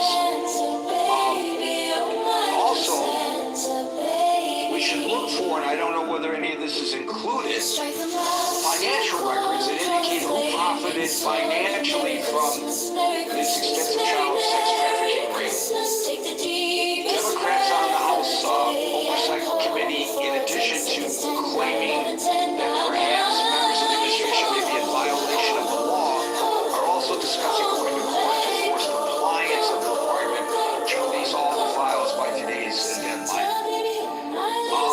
Now, if you remember, with regard to this, in her Vanity Fair article, Susan Rose said that Pam Bondi, her word now, was whiffed. That she whiffed on this up until now, and it appears today that that whiffing continues. And I would guess in that regard, something else for us to watch is how will Trump's MAGA base react to the failure of the Justice Department to release all the files today. Because as we know, this is a major issue with his MAGA base. He is breaking from his base by not releasing all the files. So, and I say he because it's his Justice Department. And presumably, it would be just incredible to believe that the White House, the president, is unaware of what is contained in those files. Now, he may not know every specific item, but certainly he would have been briefed on basically what's in the files. What names are there? Are there names of friends of his? Are there names of political enemies of him? How often is he named in the file, even though, as the White House says, there may be no smoking gun that indicates that he did anything illegal or untoward in his long relationship with Epstein? Of course his name is going to pop up. They were best buds at one time until they had a falling out over a real estate deal in Florida. So I think that's where we are today, although I say this with the caveat that as the hour goes through, that we may all get alerts on our phones from one news agency or another saying, oh, look what we just read in the files. And so, or you may see something, if those of you who are watching it, it's all there, what was released today on a webpage. You can just click on the link and go to it. It's not so hard to find. I'm really interested in seeing what you see in this. And I'm also, to the last question that I raised, I'm really interested to hear what MAGA folks are in the audience who prior to the election pushed for the full disclosure of what was in this file, how they feel about the fact that the Justice Department did not comply with the order to release them all, with the exception of those issues that I mentioned before, national security and ongoing criminal investigations. And by the way, with regard to that, how do we know that what's been redacted really applies to national security or criminal investigations, or of course, identification of the victims? That goes without saying. That ought not to be released. We should not know who the victims are. But unless the victims come forward and speak out, that's a different story. I think everybody would agree nobody wants to put these now women through the trauma of being identified if they desire to not be identified. And so I don't think anybody thinks otherwise, that any reasonable person would think otherwise. So with that, I will open it up to you, your thoughts on this issue. I think I've given a good synopsis of where we stand as of 5:07 p.m. New York time. We're at 7 minutes after they were actually released, which doesn't give us a lot of time to delve into it with any degree of specificity. I would also, before I turn it over to you guys, no messages, guys, no messages. I'm not going to answer messages while moderating. I would invite you today, tonight, over the weekend, to ask if you learn of things that are there that we don't get to today, go to the chat and share what you learned. Okay, so I'll start calling people in order once I see them on the stage. And today that order begins with Marshall, followed by Scott.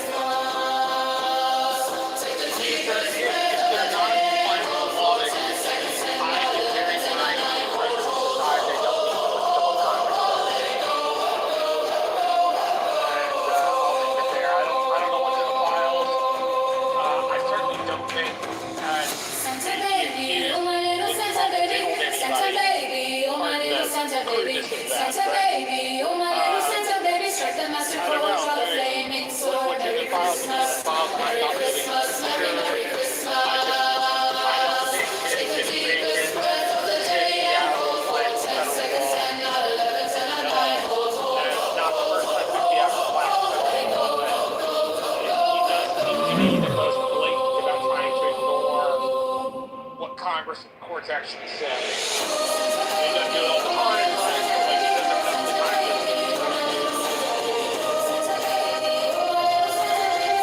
Well, that leads to a very important question, and that is what redress or recourse is there is failure to comply.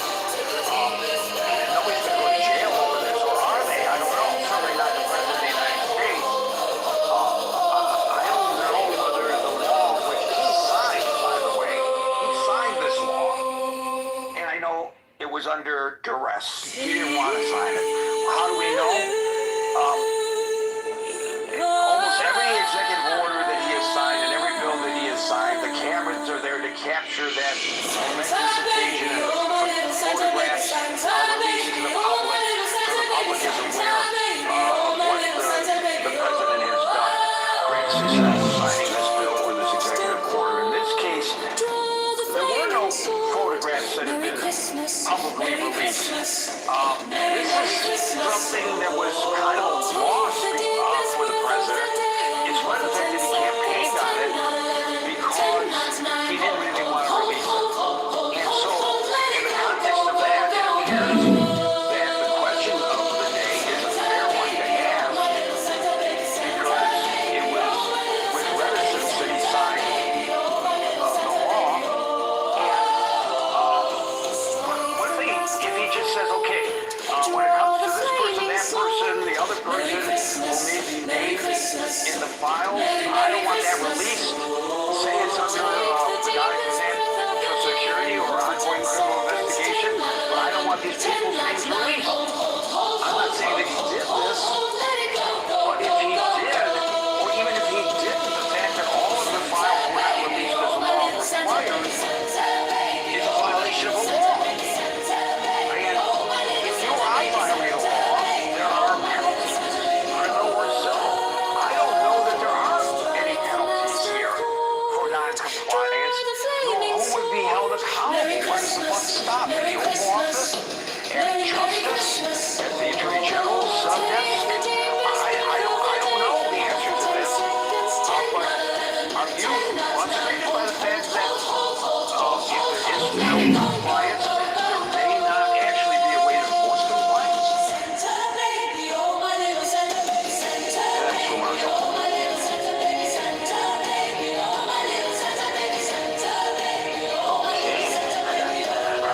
Marshall, walk away here. Scott, followed by Howard.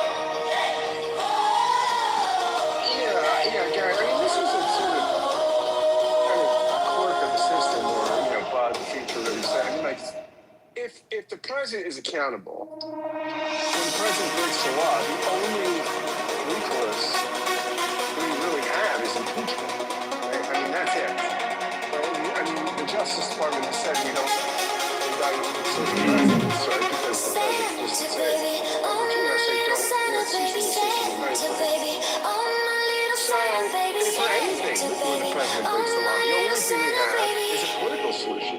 And if you don't have the votes, the president is in some sense accountable to no one unless politically you have the votes to impeach him or remove him. And then once impeachment removes him, they're subject to criminal prosecution or anything else. But ultimately, the president is above the law in this country unless you have the political capital to win an impeachment. Other than that, the president is impeached. I don't know what can be done after that. So there, I mean, on that, that's the constitutional remedy, which basically, it's so hard to get a conviction, especially in a partisan age. I mean, so functionally, the president in these days, this day and age, is above the law. That's that. We know, Gary, why Trump is doing this. Of course, why Trump is doing this is, not releasing the full files. It's because he's protecting the Democrats. He has said that Epstein is a Democrat problem. This wasn't a Republican. It was all Democrats. It was groups like Larry Summers and all these Democrats. It was a Democrat problem. It's the Democrats who listen. Now, we've seen maybe this is the Christmas season. Maybe it's a religious conversion. Maybe he said recently that he wants to go to heaven. Maybe we're not sure he can get there. So maybe now what we have is an attempt to follow the words of Jesus, to love his enemies. He said, I do bad to my enemies. And now he's changing his tune. He's obviously trying to protect his friends, the Democrats. Because we know it's only the Democrats who implicated. So we must be covering up for the Democratic malfeasance, much to the surprise of these Republican loyalists and MAGA crew. I mean, Trump is in the tank for the Democrats. I want to know how my MAGA friends feel when they see Trump running to the defense of creepy liberal Democrats to run around on sex islands. That's what Trump defends. Liberal sex island hoppers. So, yeah, I mean, that's said, which would be the only solution, the only answer to you now, he said, it's only Democrats. So, I mean, he's protecting the Democrats. So, yeah, I don't know what we'll see in Manchester. I don't know. I mean, the president's above the law. I don't know what we. And so, yeah, I don't know. It'd be interesting to see if we have any of our friends here who are Trump supporters and devotees, what their opinion will be. But Gary, that's my story, my friend, and I'm sticking to it. Well, I know you say that a little bit facetiously, but you're absolutely right in your facetiousness that the president has said that this is a Democratic issue and not a Republican issue, as if sexual impropriety is a partisan issue. By the way, if you ever wanted to see what Bill Clinton looks like in a bathing suit, some of the photographs show him lounging in the hot tub and in the pool. And I don't know whether that's at the island or in Palm Beach or at his home in New York City. I don't know whether the home in New York City had such wonderful amenities. And one of the things that's very interesting, as I understand it, about all these photographs is there's no context given to them. They're just, it's a dump of material with no context. And so it leaves it to the viewer's imagination. The photographs that I'm looking at right now of the former president do not show him doing anything untoward, do not show him engaging with any underage individuals. However, in the background of one of the photographs, whoever that person is, they blacked it out. So that's the kind of redaction that they would do to protect someone, perhaps at that point underage person, but it does not necessarily imply that that underage person was forced to engage in sexual activities with anyone, much less the former president. But I just wanted to toss that out. We do have, and you can find it online right now, photographs of Bill Clinton in a bathing suit, with Jeffrey Epstein in a bathing suit next to him, or in close proximity to him. All right, as more stuff comes to light during the ensuing gathering here today, I will bring you breaking news, because that's my job, ladies and gentlemen, to bring you breaking news such as this. And also, as I do, the words of Norm kind of ring in my ear, because he believes all of this is salacious in nature, that we are all as a nation engaging in rumor mongering. We are wagging our tongues over something that has not been proven, other than the activities of Maxwell. Mister, your microphone's stuck on. Thank you.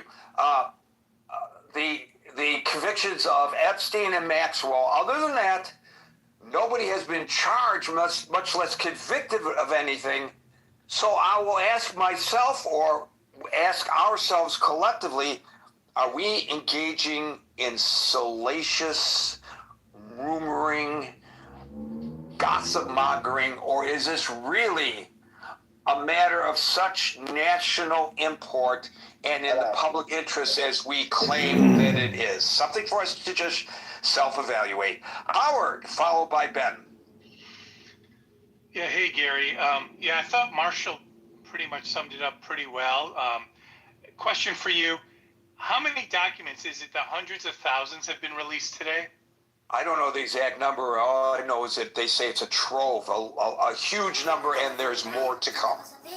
But from an accountability point of view, someone has to explain why wasn't everything else that should have been released released by the deadline? I think that's a fair question. As it relates to what you just talked about, that's an example, I believe. I mean, there are real victims here. There are people who've been convicted, including Jeffrey Epstein himself. Real crimes happened. People's lives have forever been changed. So for someone to just think it's salacious, that just shows you how limited one's critical thinking skills may be. And I'll leave it there, Gary. Thanks. Thank you, and I'll get the number. I'll find that because I'm sure it's been published somewhere. Thank you, Howard. Ben, followed by Hermes. Thank you, Gary. I really appreciate it. As somebody who I'll say straight up that I voted for Trump in the last election.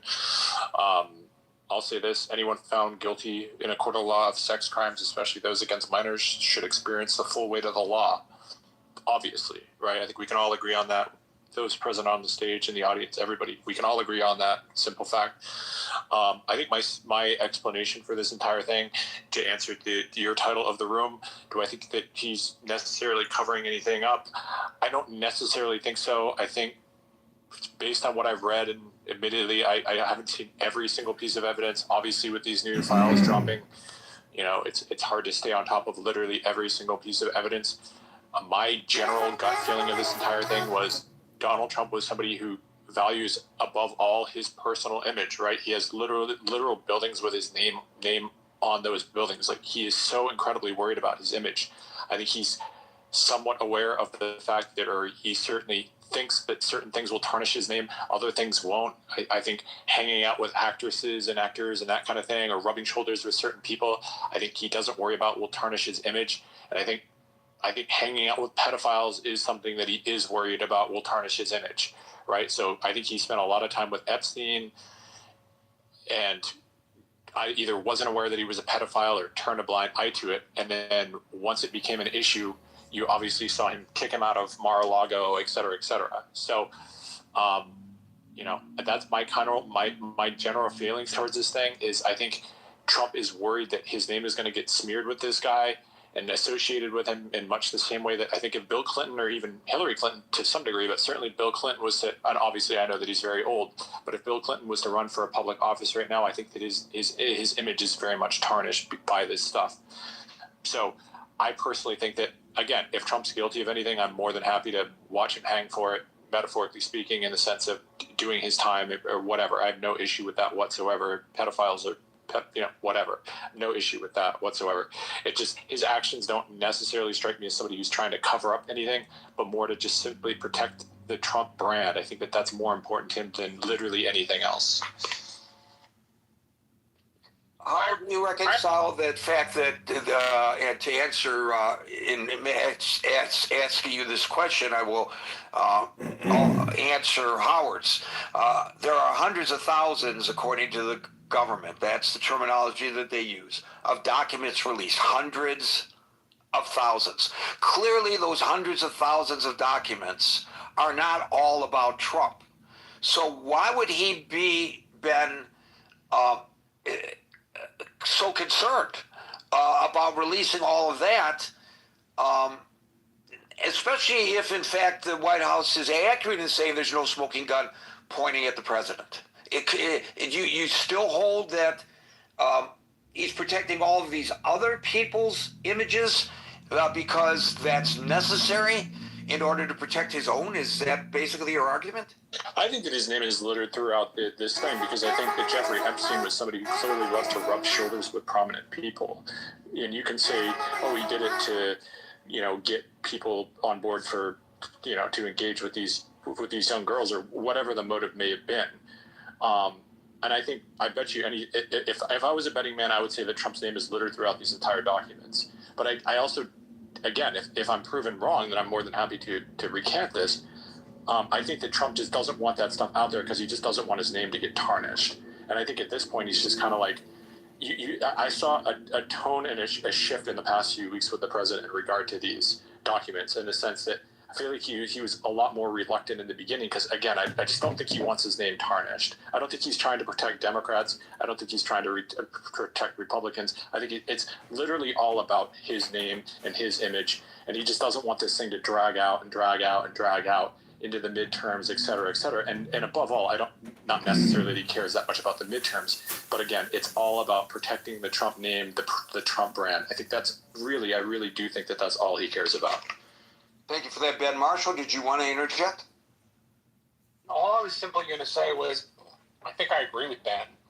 I think I agree with that take that he is overly worried about his own image.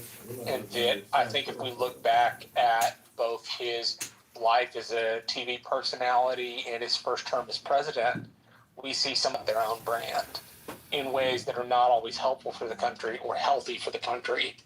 But I really kind of jive with that he wants to protect his own image. I've never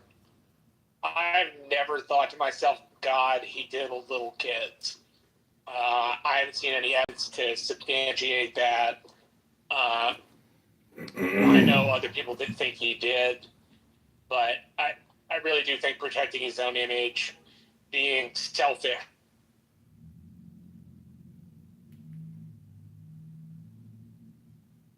Your microphone cut out. It shows it's open, but we're not hearing you, Marshall.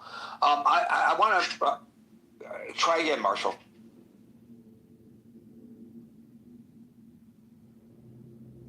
No, your microphone, your audio cut out completely there. I just want to direct people's attention to a couple of comments in the main chat, which is linked above. Yossi writes, I'm skimming through it at the moment, insane redactions, and it's voluminous.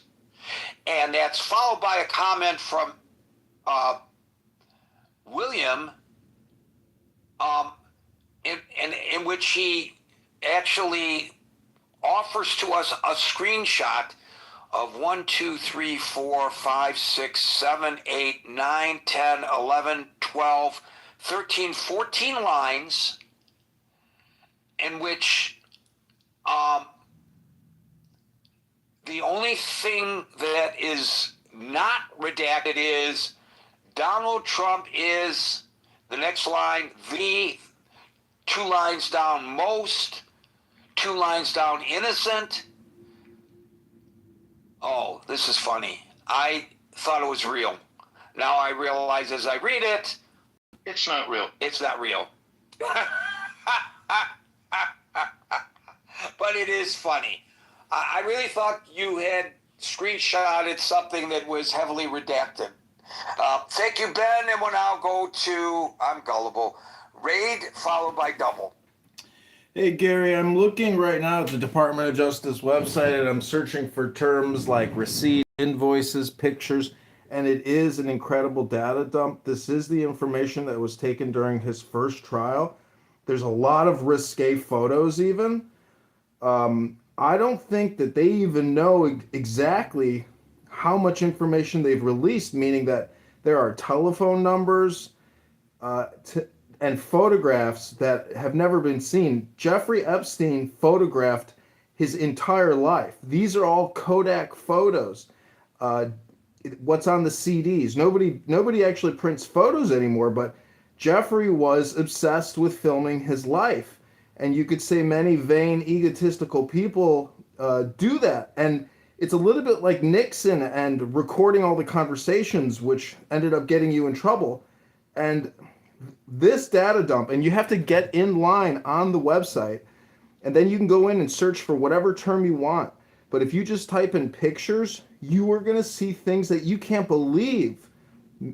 Very powerful people. It's unbelievable. And we're talking about like the microfiche, the small photos, and hundreds of pages. It is so much information, and it's such an in-depth look into his lifestyle, his activities. Again, this was all the information seized by the police and the FBI that was returned. And so you can't believe, I'm looking at things right now that you can't believe, like chateaus and castles. We're talking about the most luxurious lifestyle and quite a bunch of photographs. So it's unbelievable, the volume. You have to, the link is on drudgereport.com if you want to search it. And I'm having a lot of fun looking at this right now. So you can't believe the photos in here.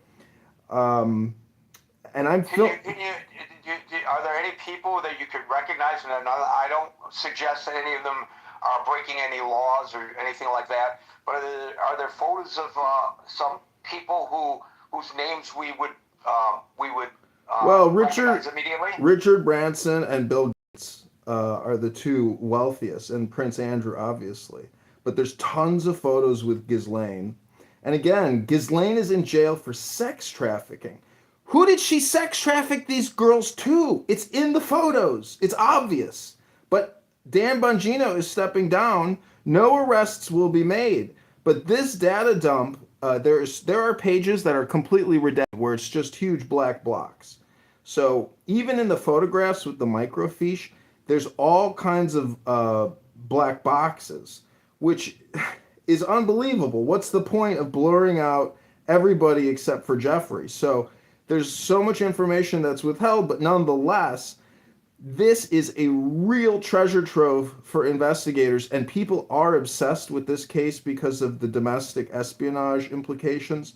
Photos with Ehud Barak, photos with Noam Chomsky, and naked girls with their panties on. I mean, all kinds of crazy stuff. But the islands, the luxury, the chateaus, the wealth, it's unbelievable what they've released. And as I pointed out earlier, follow the money. This is the thing I learned very early in my journalistic career. I mean, very early.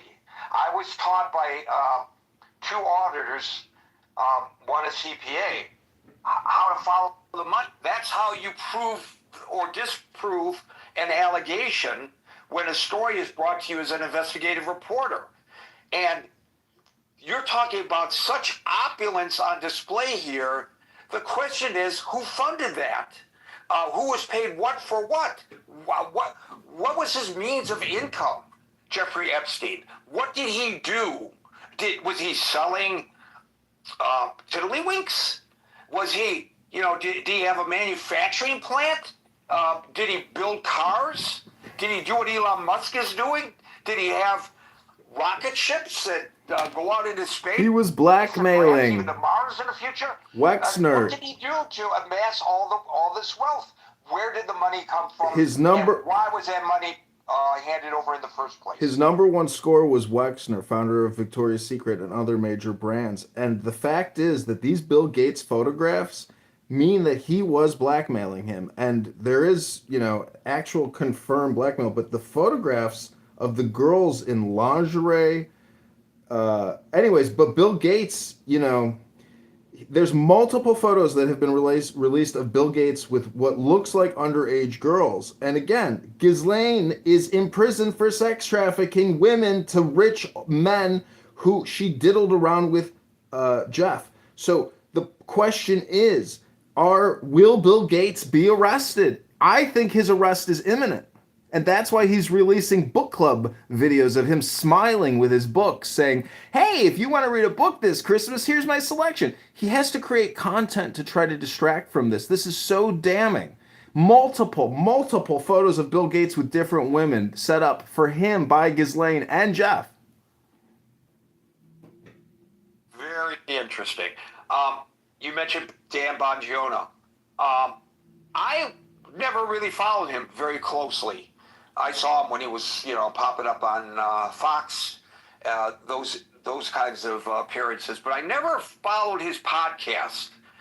But I suspect the new year will bring a new podcast.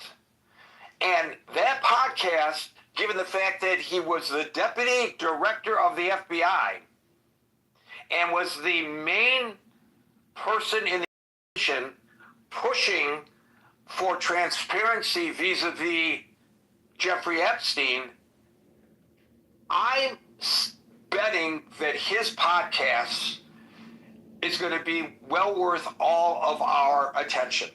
That's my prediction. Double followed by...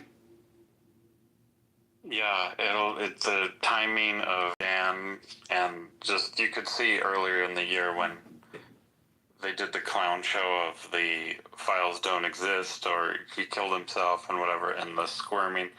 They pretty much didn't let Dan talk in front of the cameras after after that interview, because he's just not he's not like a born liar, right? He's not a psychopath. He had a mission going in, and he promised everyone very full-throated. It's like, I don't know why, if Trump's plan was to cover up Epstein from the beginning, why would he ever appoint Dan Bongino? Is like, maybe they just didn't. And thank you for correcting me. Bongino, I think I mispronounced his name, and I Yeah. But, like, I guess it's sort of like the left hand and the right hand didn't know what each other, like, Trump didn't want to bring it up, maybe, to his other staff, to be like, oh, well, we're going to cover up Epstein, so don't pick these people. I think there was a certain momentum, and it probably was one of those, like, oh, we'll figure it out later, and everyone's loyal, so we're good. And in fairness, even despite all this, Dan Bongino still showed incredible loyalty given who he is and what the circumstance is. So we'll see what happens, but, he's got to feel horrible. Oh, I'll go on mute while Marshall interrupts. I was going to say Dan Bongino didn't do jack for the FBI. There was a report done by the Judiciary Committees in both the House and the Senate, and they found that people like Bongino and like the FBI director were way more interested in social media than in guiding the department, which I just found hilarious. But maybe double your response to that, not to put words in your mouth, is that's your point, right? That he wasn't given the opportunity to act in a manner that the deputy director of the FBI normally would. Yeah. Well, I think that's part of my point. Yeah. I think he chose to act like that, though. I don't think the Trump administration forced him to worry about social media. The report I mentioned said that he and the FBI director were overly concerned about it. They spent their time focusing on social media rather than the real needs of the FBI. Yeah, that's also been I haven't been tuned in. I'll just quickly say, South Park's been lampooning Pete Hegseth for doing the same thing, like producing a lot of content rather than doing actual work. But anyway, sorry. Well, and two things can both can be true. What you suggested and what Marshall's suggesting, not mutually exclusive necessarily, in my mind anyway. As you were talking, Double, I was thinking about, okay, this was a campaign promise. We're going to get the Epstein files out there. He was speaking to his base. He clearly knows what resonates with his base, and that's what he said. But maybe, as you point out, I would say, to use your description, that it seems to me to be analogous to lock her up. At every rally, when he ran for president the first time, he would interject Hillary Clinton into the discourse, and thousands of people would immediately respond in mass, lock her up, lock her up, lock her up. But he didn't. And there was no political fallout for him not locking her up. So perhaps he felt, and tell me how this fits with you, Double, perhaps he felt, I could just say that we're going to get Jeffrey Epstein and release all of these documents, but then I don't have to, because nobody cares what I do once I'm in office. Yeah, no, it's 100% that. He just figured he can weasel out like he's done so many other things in life. A couple other things I wanted to touch on here, because now it's clear that they are openly defying, or they're trying to half-ass it, but they're basically in violation of the law that has just been passed, and they're basically saying straight out, yeah, you're not going to get everything.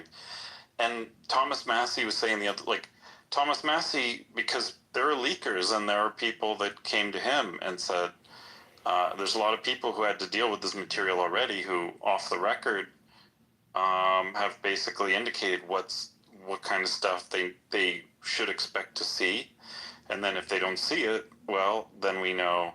So in a way, we have to credit the administration for being transparent about the fact that they're in violation, rather than pretending like, oh, we release everything, and then having this whole, well, actually you did, this whole fight, because it's more just they're being straight up about it. And as someone said, impeachment's the only avenue now, and we have to wait for a new administration or something. But this is just what we're dealing with.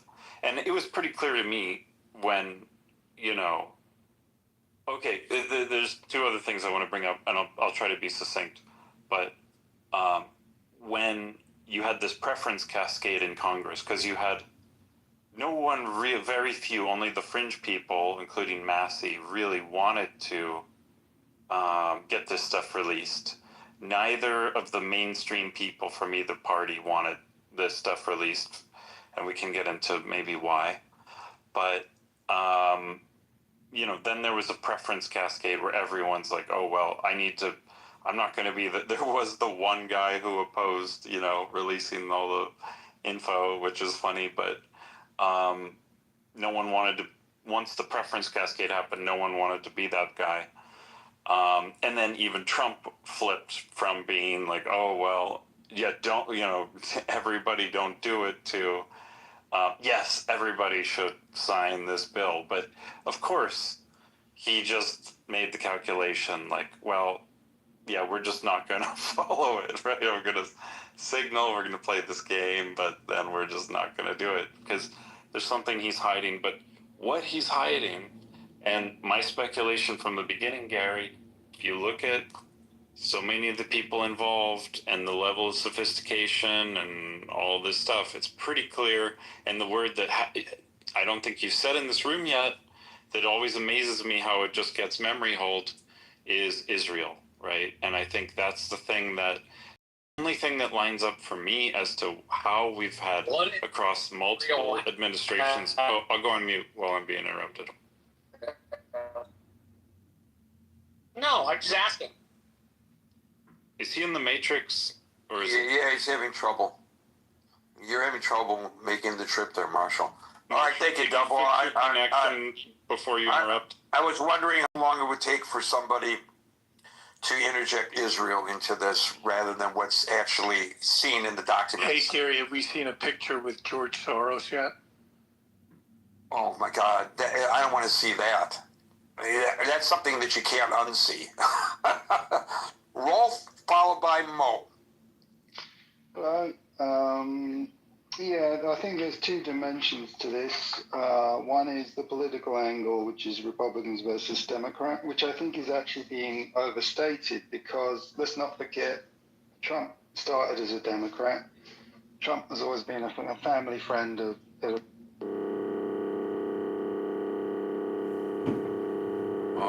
You should go on Do Not Disturb, because now that you're getting a phone call, we can't hear you. I'm going to mute Rolf and leave him up on the stage and try to get back to him later. We'll go to Mo, followed by William. By the way, I got distracted by the previous caller's interjection of Israel into the discussion.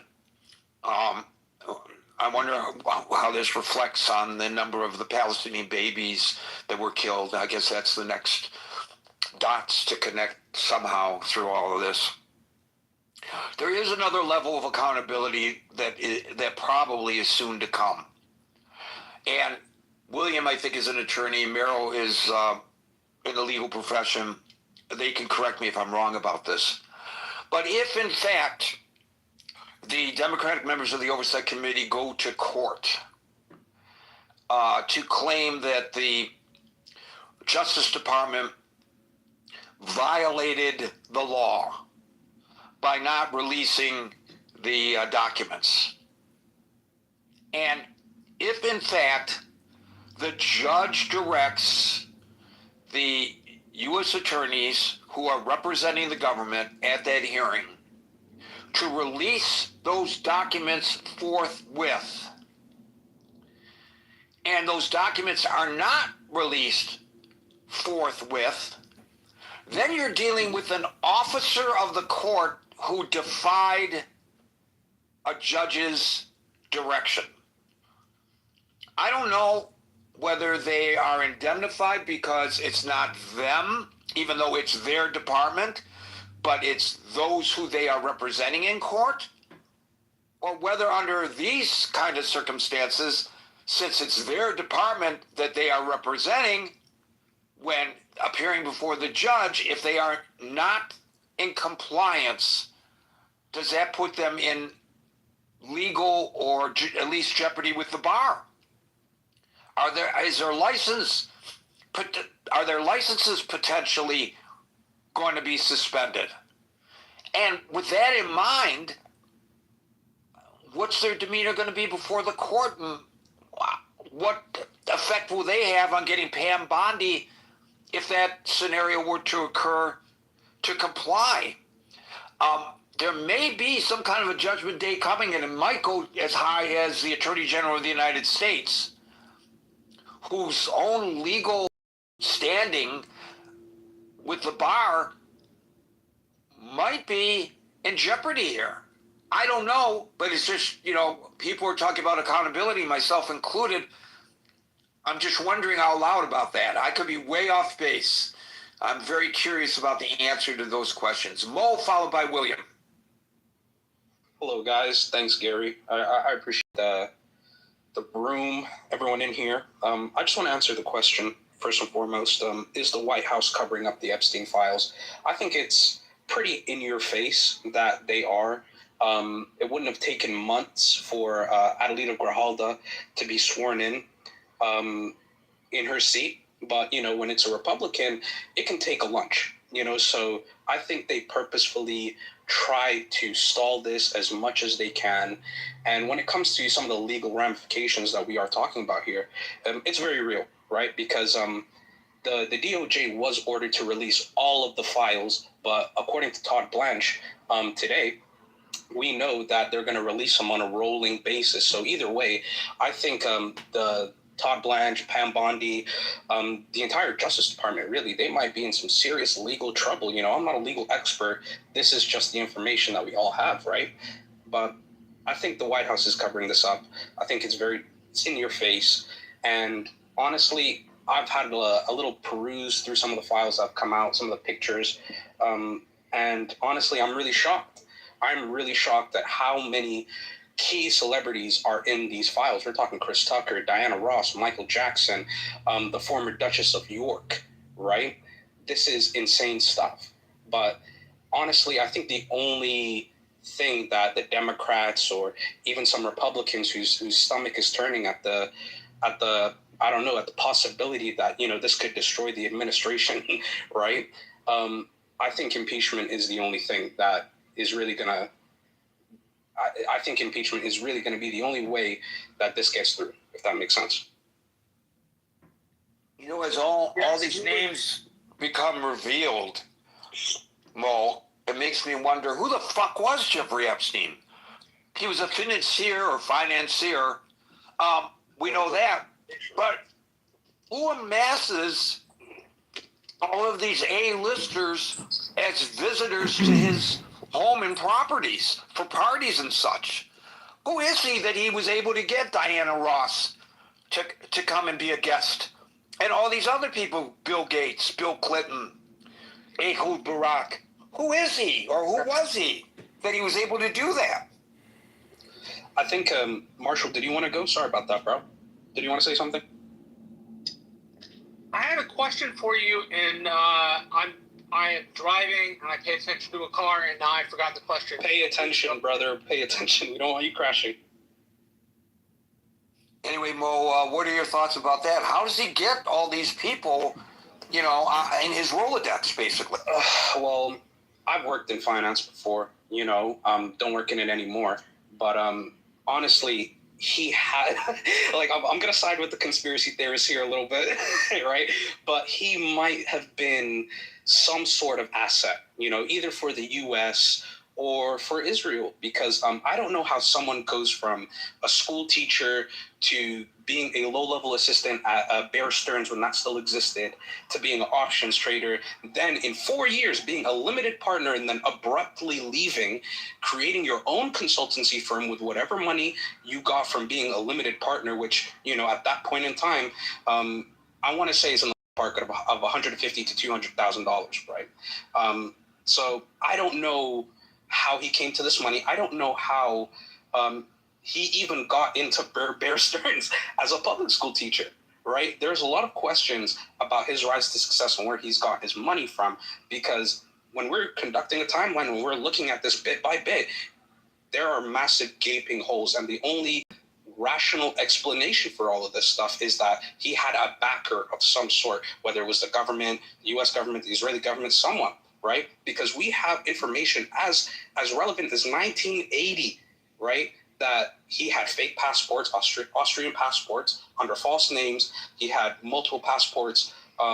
He had residences in Saudi Arabia. He was conducting weapon sales between Iran, right, and Israel. In the 1980s, there is a man named Adan Khashoggi, right, no relation to Jamal Khashoggi, right, who verbatim has said, yes, he was one of the people I was working with to get weapons, right, in the Iran-Contra affair.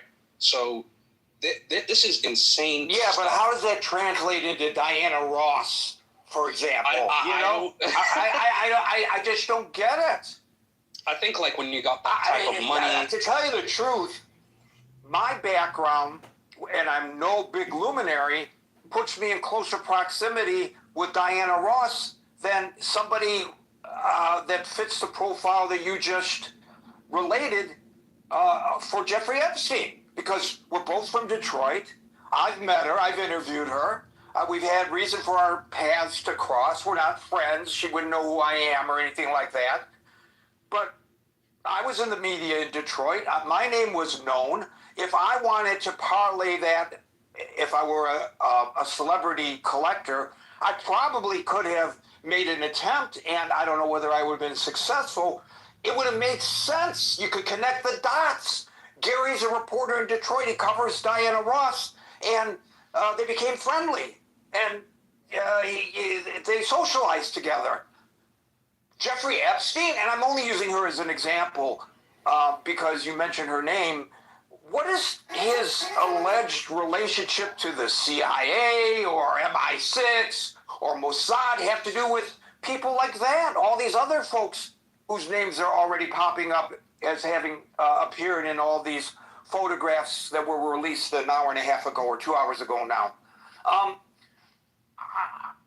How does somebody fitting the profile that you just described, I mean, even if, as you are suggesting, some international or government agency or multiple government agencies cultivated him as an asset, how does he get all these people to just come to his house and to his island at the snap of a finger? Who is he to amass these individuals? It doesn't, on the surface, to those of us who are not making $200,000, much less the millions that he made, right. It's hard for us to really, I think, fathom how that came to be. Well, we have to look at it like this, right? Jeffrey Epstein, while there's this little gap in the timeline, right? We also have to consider that he, in 1987, right, created a financial consultancy firm. So I've worked with people who have worked for financial consultancy firms, and they travel a lot. They have to meet their clients. Some of their clients are very paranoid. They make a lot of money. They're not going to email you. They're not going to call you. They're going to have face-to-face meetings, right? So when you're a financial consultant, you know, you're basically advising people who have money. Where does that money come from? Who cares? Sports, entertainment, government contract. It doesn't matter, right? So being a financial advisor, right? Being an asset manager, right?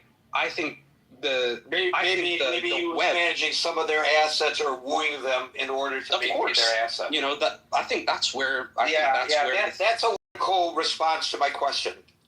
Thank you. Well, that's a good response. William followed by Merrill. Gary. Hey, everybody else.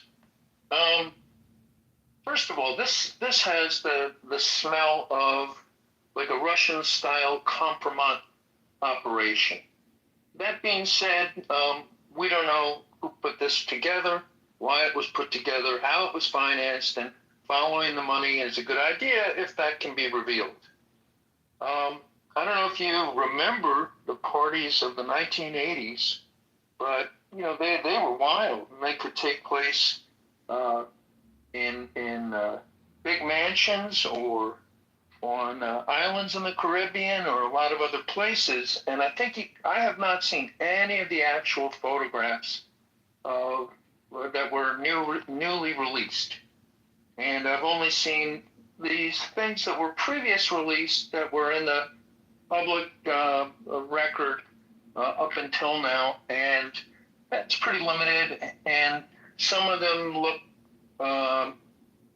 pretty incriminating, but I haven't seen anything newly released.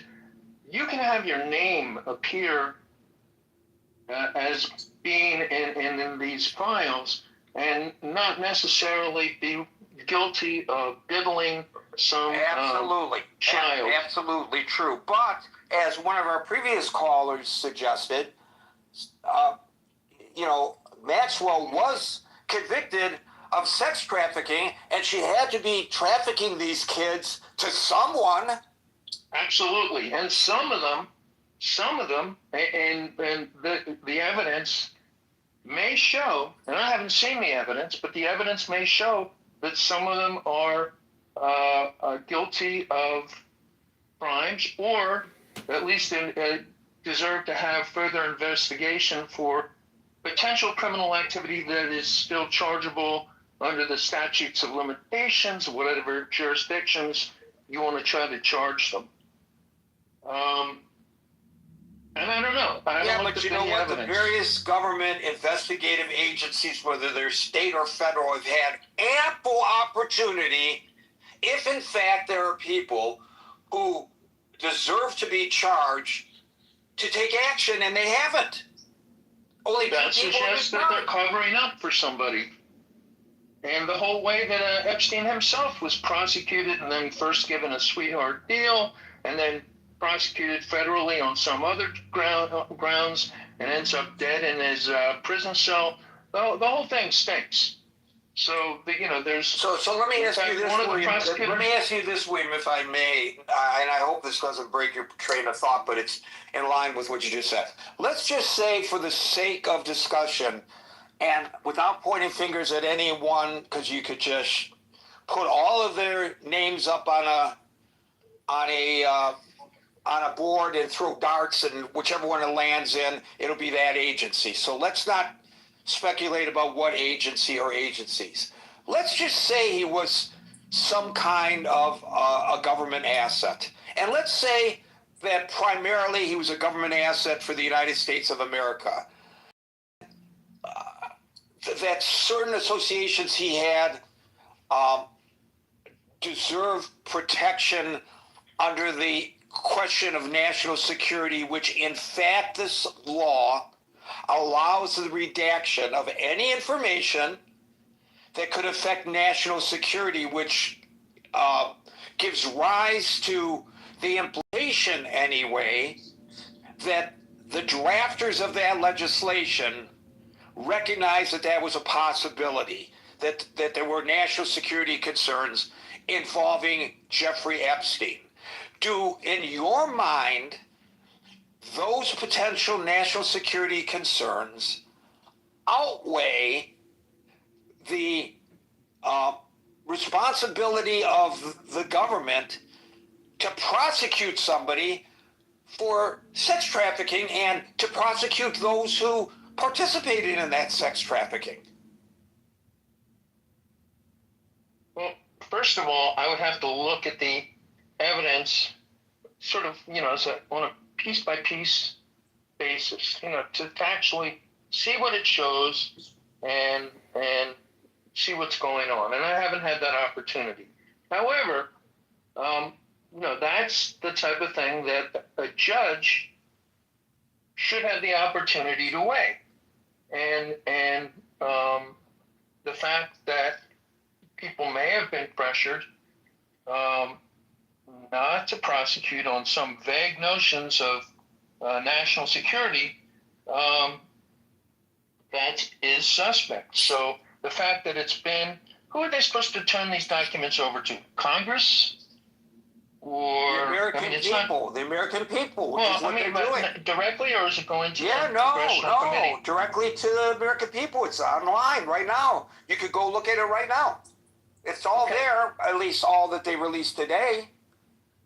You could see it just as easily as any member of the Oversight Committee could see it.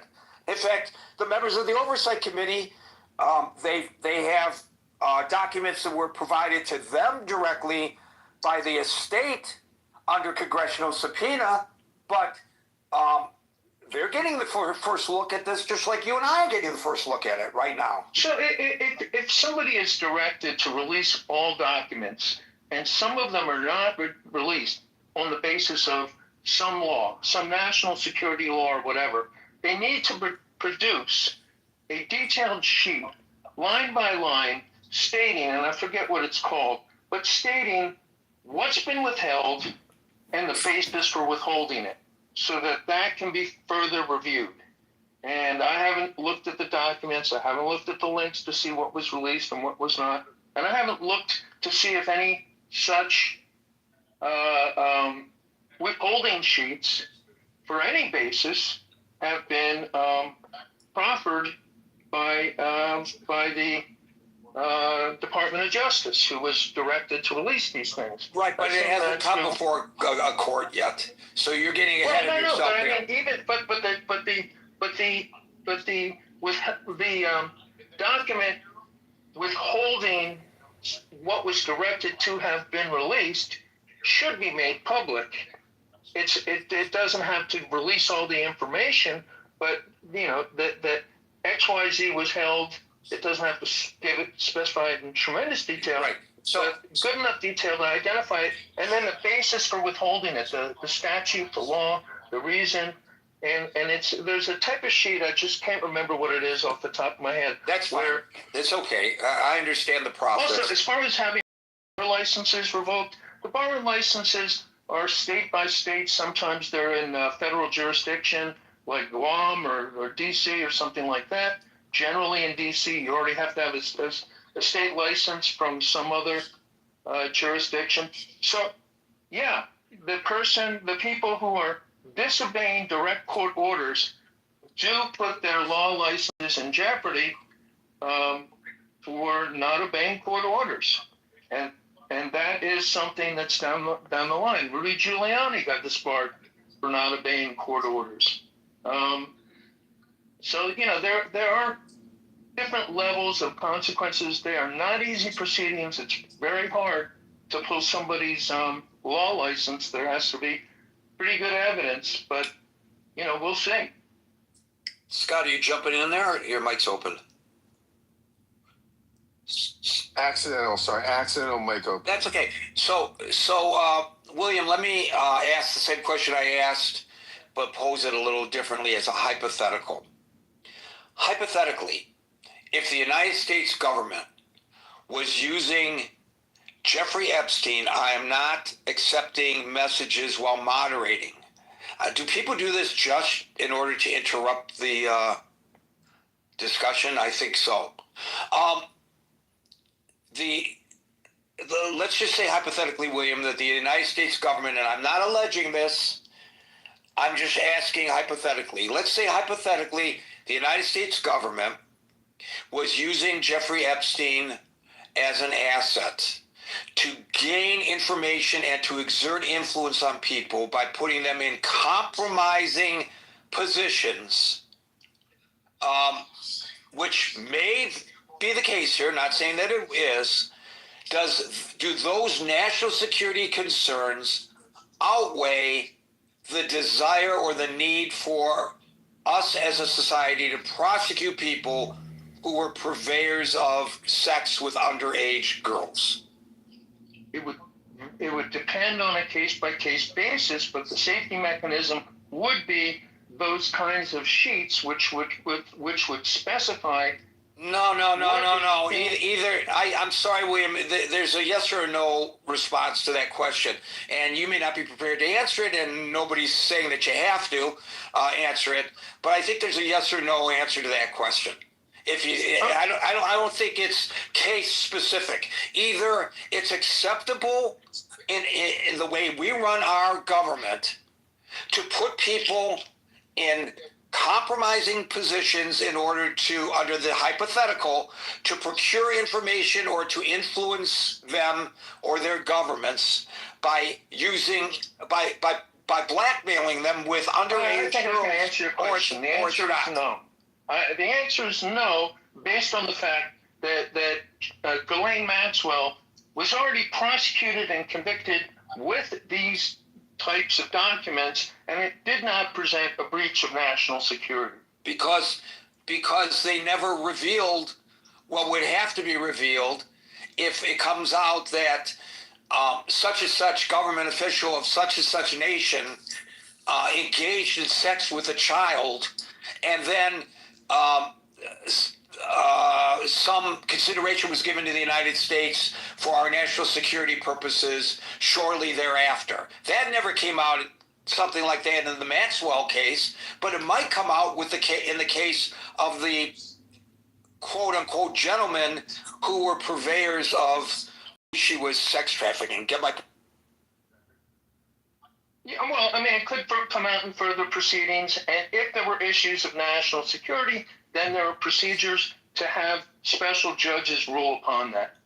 But it wasn't a problem in prosecuting Ghislaine Maxwell or in initiating the second set of charges. But the point is that none of those men who defiled these children have been brought to justice. None of them. Maybe they will be. Maybe they will be, and that doesn't present necessarily national security. I think you're in Baltimore. Am I in Baltimore? I'm in Philadelphia. Oh, Philadelphia, I'm sorry, but that's closer. I invite you to get on the Amtrak and come and see me. I've got a bridge for you. I'm going to sell you that bridge at a discount. I'll give you the title to the Brooklyn Bridge. I'll sell you a bridge. I'll sell you the Ben Franklin or the Walt Whitman. Take your. Well, you should have told me. You should have told me that you were going to sell me the bridge that collapsed. But okay, thank you, William. Abby, followed by David. Okay, so I'm actually going to help you. I'm actually going to. I had other stuff to say, but I'm going to answer your question because we have a standard in our court system, which is a compelling state interest, and it's a very, very specific legal standard based on our Constitution that requires our government to show an extremely important, an essential, unbelievable national security or public health interest that would justify infringing on a fundamental right or past any kind of right or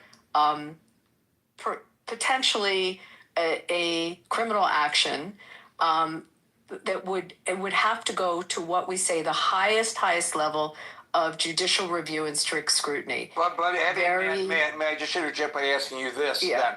And that is, but it has to come before the court in the first place. Yes, but I'm saying, answering your question, answer your question, there is a mechanism within our government when there is a national security compelling state interest that will pass a test in our court system. I was going to go through the prongs of the test. It may not be necessary for me to go through all the prongs and tell you it and what the strict scrutiny is. But when it is of a national security level, we actually have had this happen in our nation. We've had rulings in our Supreme Court regarding it, and we have allowed rights and issues like you're raising to